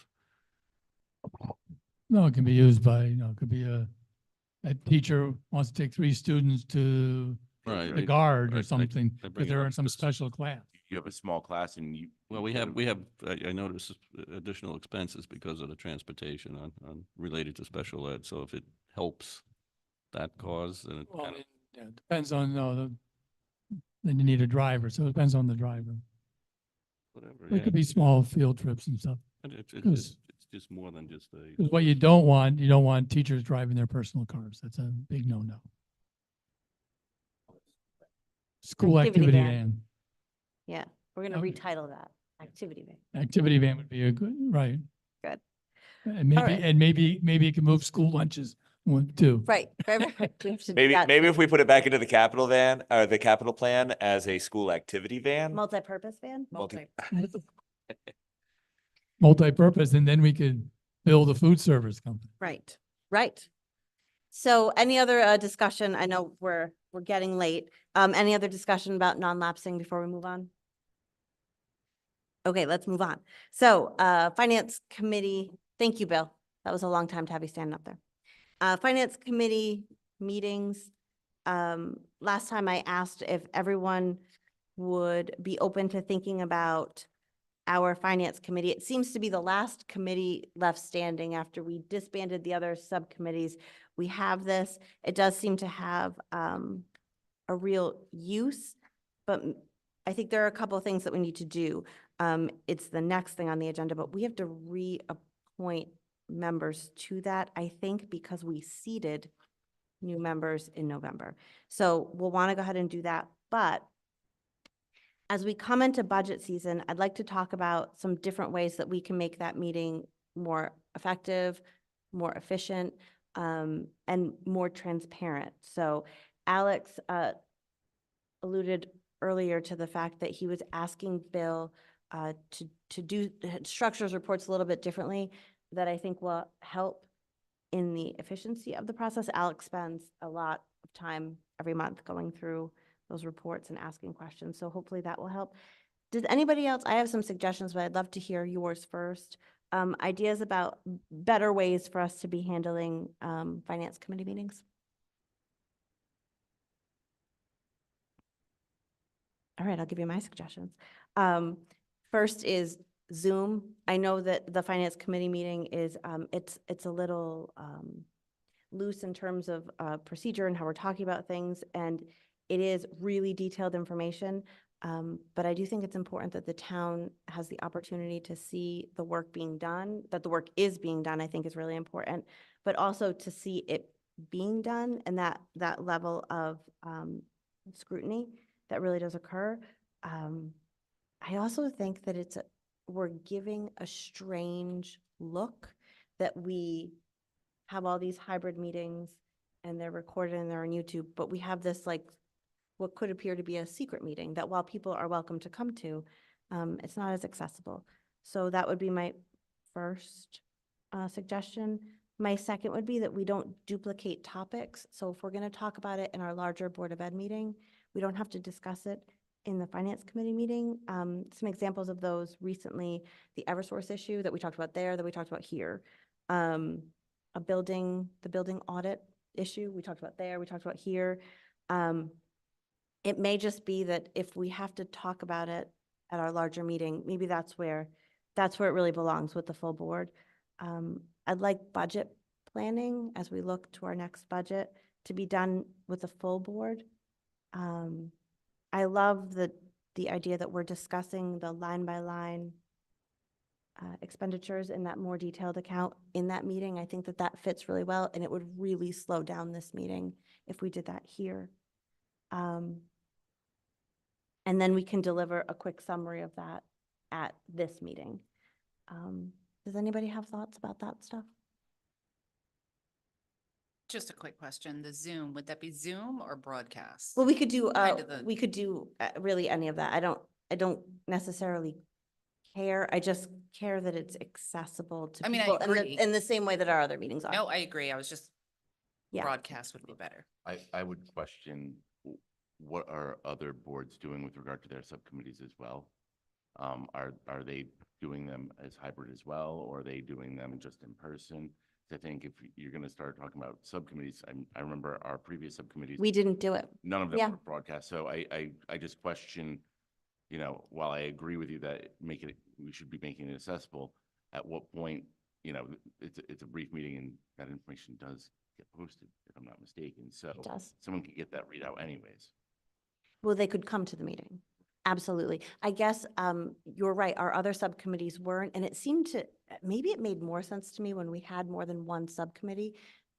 This subcommittee is doing the function of arguably the most important function of this board, right? It supports that finance, right? Like that's like a really big piece of why we're all seated here, and a lot of that work is happening there. And so I don't know what other people do. I don't, and I'm happy to look into it, but I guess my question would be, why wouldn't we want to? What could be the downside of that? We don't have public comment, so It's the public's invited to it, so just Zoom it. I mean, Right. it's not that big of a deal. it doesn't feel like a big Nobody's deal gonna to be on me. it either, so. And That's a fair that's so statement. true, right? I mean, like, I don't know that it will be highly attended. It also might make it easier for some members of that subcommittee to attend. It is tricky at 5:45 for some people to get here in a seat. I think the time of that meeting has to change. Oh, you I- want to change the time? It could be the time or the day at that point, because, trying to cram in a meeting before a meeting for some of us, I know, and I know my life on Wednesdays is hectic as it is. I know, there are times that when I know Alex, you're out of town or like racing around, coming back in, Yeah. that 5:45 doesn't work for you. That meeting could fall almost any time, as long as it's. I do not want to add another day. I would prefer not to either. So how about we do this? What if we see who wants to be on the committee?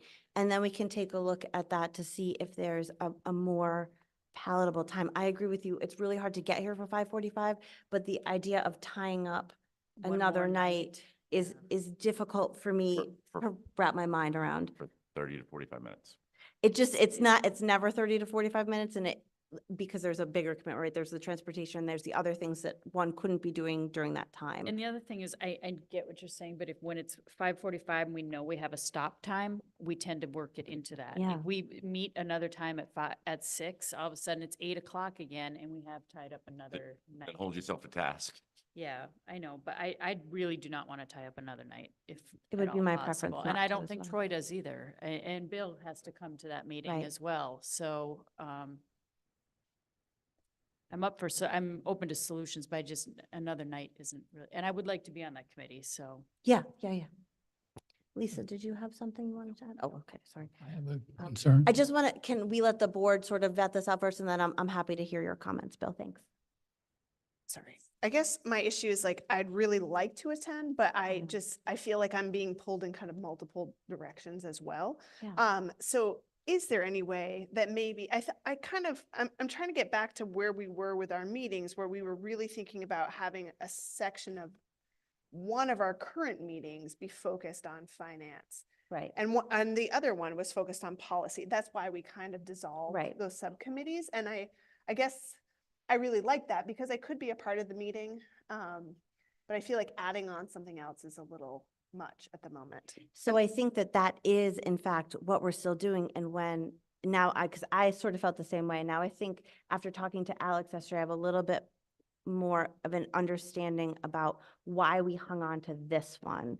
And that is that the line by line expenditures that's talked about in that meeting would make it almost impossible to get through the other stuff, the monthly report stuff, the Eversource issue, the building audit issue that we do need to talk about here, but it's important, but it seems to really slow this down.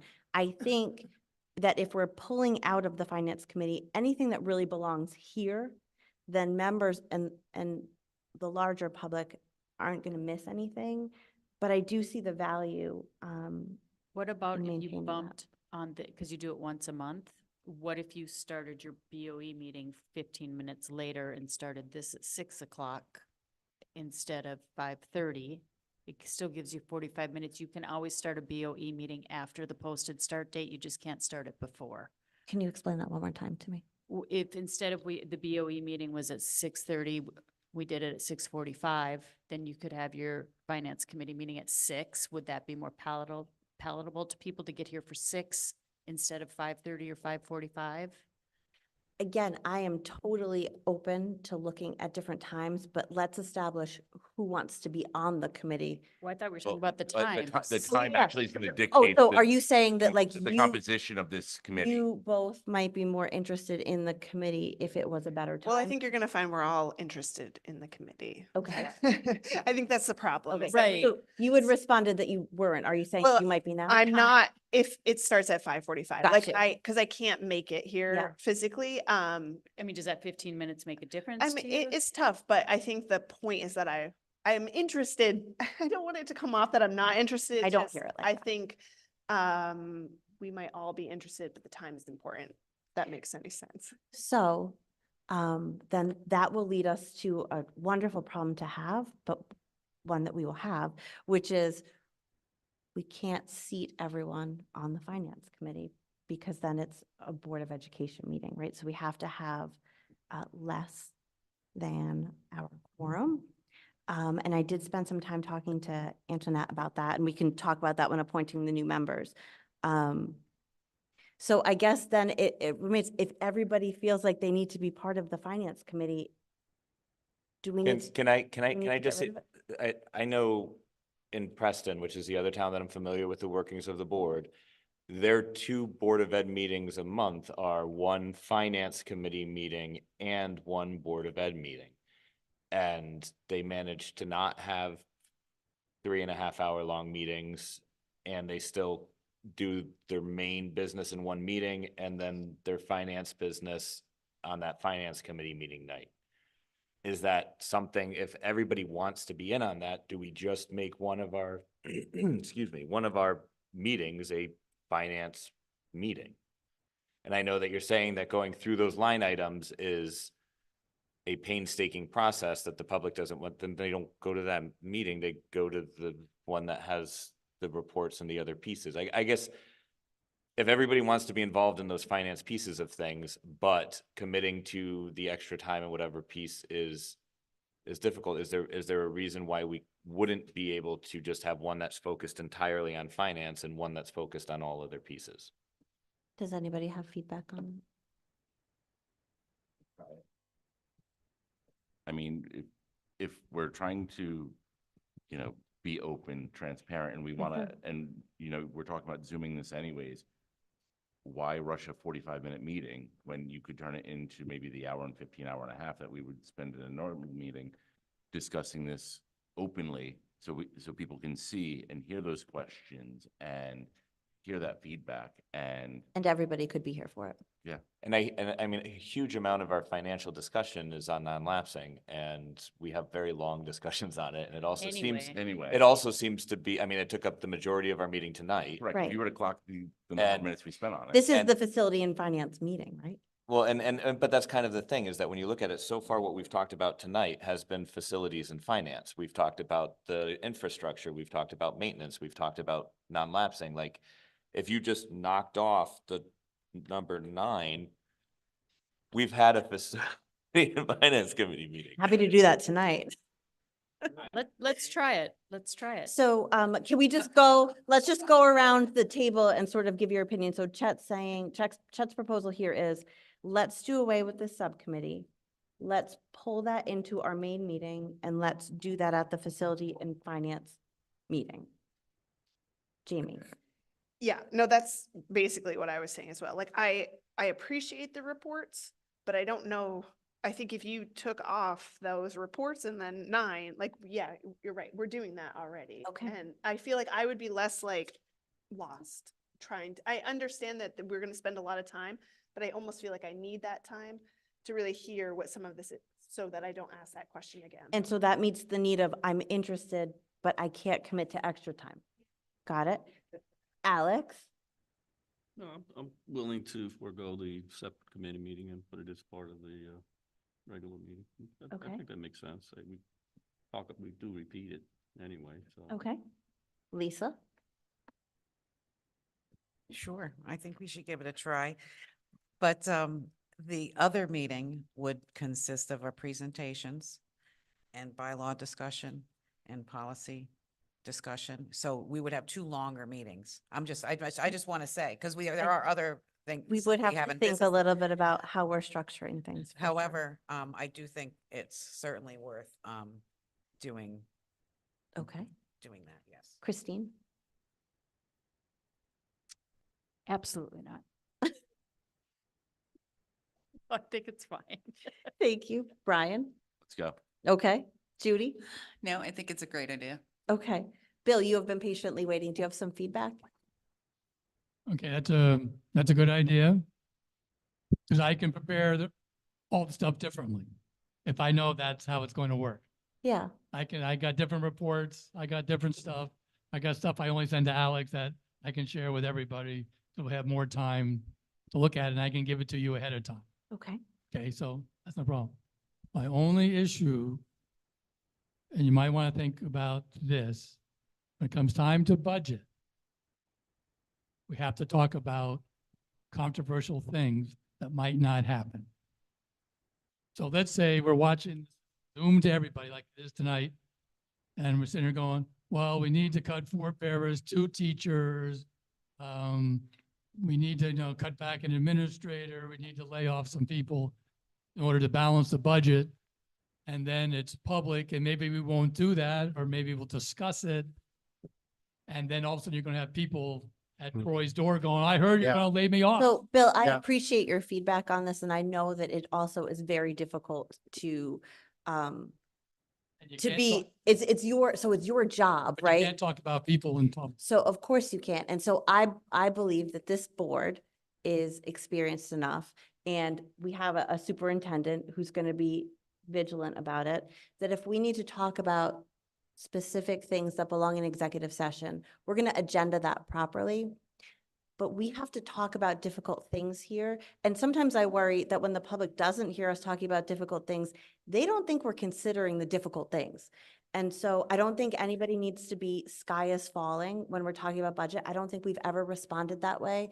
I don't think we have to jump up and down about, we're gonna have to cut positions and cut powers. In fact, I don't think I've ever heard that conversation. I think finance committee or not, I've heard discussions about, we may need to reallocate things. We need to look at the reality of this situation. We may have to make some changes. And so I think as long as we think- continue to discuss The Board it, of Finance cuts our positions, not us. Could I chime in on that? right? I appreciate Bill, and Bill and I have talked about this issue, and I think Yeah. it's a really valid point that Bill makes. And it is tough, and especially, word gets around quickly. I think one of the things we can mitigate any worry that people have, and I can work on this, is if I know, like, we're gonna have a budget discussion and something's likely to come up in public, I could work with my administrators to make sure that people who could be affected have a heads up. And by the way, this may be discussed in the budget, and yeah, and just be honest with people. It could be a serious consideration, or, it may be discussed. I don't think it's really gonna happen. Just give people a heads up and be honest with people if something's likely to come up. Yeah. And then we could, but then, yeah, if something is really serious, and it's appropriate for an executive session, then we could always schedule an executive session. But I think Bill makes a good point, because in terms of morale, I think staff morale is a big deal. And we don't want to lose some of our, newer teachers who are doing really well because they're scared of being laid off. You know what I mean? So we got to be really careful with our conversations in public, for sure. Yeah, I have a problem giving heads up to anybody when we're not really, I don't know. When you have a lot of speculation, like, We just have to be careful. Yeah, And, yeah, there's ways Yeah. around like executive session. I also think that, And we could have a meeting saying, this meeting is, the whole meeting is executive session, we're gonna talk about personnel as a board. And then well, we can't quite label it like personnel. We've learned that. But I think that also I found the way that the budget was prepared last year to be positive, to be solutions-based, and to not sort of say, we have to cut positions or people. So I think Right. it also could be framed with part of the discussion. And I believe that before you came to us to say, we need to cut people, that you would be pretty solid that in order to get someplace, we might need to cut staff. So I don't think it's just going to be casual conversation. Yeah, and I do think, if it's likely that staff are going to be cut, I think it is the right, fair thing to do, to give them the heads up, really, like, hey, you know what? It might be time to start looking. And I really No, I- hope that we If, don't if, get it- to we, a we point we I could be in a know. different position this year than we were last. Last year, we were adding things to the budget. Right. And we were very fortunate to be able to add things. If we ever get to a year where that's not the case, then there's a little different strategy in the conversations and giving people an idea of what's going on and being fair to people, which is being honest. I agree with that, Troy. I wouldn't want anyone to worry about their livelihood, but I would want it to be understood, if we have controversial topics that we're talking about or uncomfortable conversation, it is discussion. Like what I'm saying, the board is not saying. I am right. saying it. We're not True. voting on it. So it is a Mhm. it is a Mhm. discussion. And I Mhm. think it's important too, especially for the taxpayers, and in all these years, they don't necessarily, because we don't put it out there, we don't discuss so openly like that, I don't think, as we could. They don't know how we got here. They don't know how we got to where we ended up in the budget. But if these discussions are happening, then they can see I don't know, the evolution of it. Or here. So I love that we sort of have all reached a consensus about this. And if we do this, it also eliminates the next agenda item, which is appointment of finance committee members. So we could just get rid of that. Right, it's gone. What are we feeling? It's late about. I policy can and make this advocacy? super fast. Go. The bylaws are currently under discussion between myself and Lisa, in which what we're trying to do is separate them out into, this is a common sense bylaw, and we should be able to get through this incredibly quickly and not need massive discussion, and then put those together so we feel like we're making some progress by presenting those to the board and saying, hey, listen, we don't think that there's anything controversial or things that people, and still allow the board to pull things out if they decide that when they look at them, they think, no, this is one we need to put in the other pile. And then we're going to start that next process of going piece by piece through those bylaws. Because some of the bylaws are things like the board is a committee of the whole. And that's the extent of the language in the entire bylaw. So I'm pretty sure that we can skip those ones. And not skip them, but reapprove them in a way that's going to allow us to update our bylaws. But at the same time, there's other ones that have a lot of things that we're going to have to look at, and we're going to look at like one of those at a meeting as opposed to bringing like a variety. And then I would make a motion to approve the CABE policy versions of policy 1112 moving forward. Do we have a second I'll second. discussion? On Article 9 or paragraph 9, is there a repeat of a sentence? I guess is the only question I have, unless I'm reading it wrong. Paragraph 9. Which one? 1112. What's wrong with it? It's a double repeat of a sentence. Oh, Oh, you're right. Same thing. so just so I'm clear, so you want to do 1112, but not 0.5 and not 0.6? I apologize. I was taking them collectively because of the fact that they're all under the they're all under 1112. Okay. But I can make the motion separately instead. Or just Unless we want to look at them as a individually. consent, maybe? Or do you want, you could just amend your motion. Can I amend my motion to approve policies 1112 with the adjustment to language in Article 9, policy 1112.5, and policy 1112.6 as stated in the Cape Core Policy Manual to be our versions of our policies. And I will Thank you. second that. Discussion? I think the only important piece is that we had some questions about whether Troy would like the language, right? And he's good, so that conversation happened and he's good. Alex, do you have You just Good strike stuff. that one sentence, that's all. Irma, do you know what sentence that is? Okay. All in favor of approving all of the 1112s? Aye. Aye. Opposed? Look at that. That was Abstained? 2 minutes. Chet, that was incredibly efficient. You're working on that goal. I like it. Most important work that we do. Just a quick note before you close. Wheeler 1, 5654. Well, that is a great way to end our meeting. Does any board member have future items that they want on the agenda, or have we put enough future items on the agenda for tonight? That's right. Okay, do we have any public comments?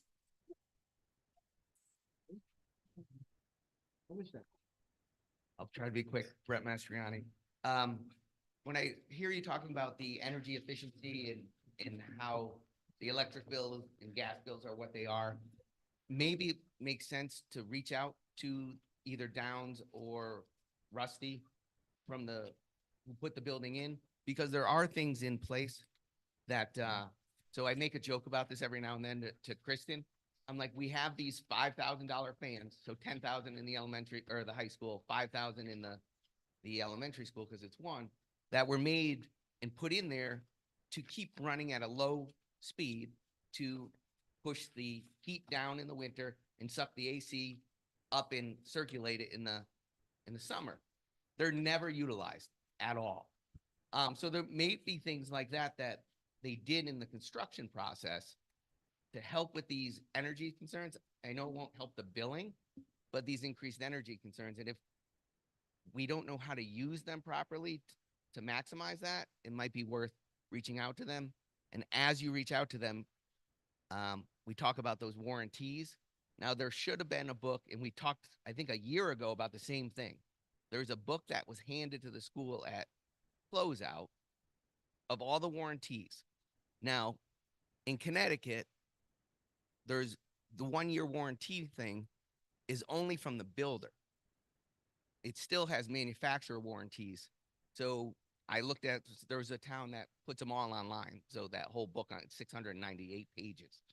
But it talks about the finish on the lockers that is 15-year warranty, or their HVAC system was a 10-year warranty. But I know we brought that up before, and we were supposed to look into that. But you guys, or the town as a whole, keeps spending money on these things. And it comes back to, do we know the warranties? And we're always like, no, we don't. So how do we get to the bottom of that? Because we're a year later now and spent, I don't even know how much money you guys spent on HVAC equipment. But there's manufacturer warranties that are at least usually on HVAC 5 to 10 years. It's not the 1-year state law for the builder warranty. So that's a big difference. And I feel bad when I hear you guys spending all this money, especially at the non-lapsing, that could have paid for the sports van almost. But it's something that you really should work on getting to the bottom with too, before any more expenses or your money is spent on stuff that once you expend it, you can't go back to the manufacturer and say, hey, well, we spent that. It should have been under warranty. That should have been done ahead of time. But thank you. Thank you. Oh, one last thing. The rec van or the van isn't totally off the charts. It just came out of the first few years as we're looking for. And What if we rename it? Will you like and it better remember, then? we do have to come up with that Multi-purpose. 20-year capital plan. I don't know if Troy, you weren't at the tri-board, but the selectmen, we have to work on a 20-year plan now because the Board of Finance wants to see our 20-year plan. And we have to make sure, so if you can go through that list to make sure what you want in there is in there. We're meeting, I forget the date we're meeting on it, but it should come over to Bob and then we can address it. Thanks. Any other public comment? Make a motion to adjourn? All in favor? Uh, Meeting adjourned.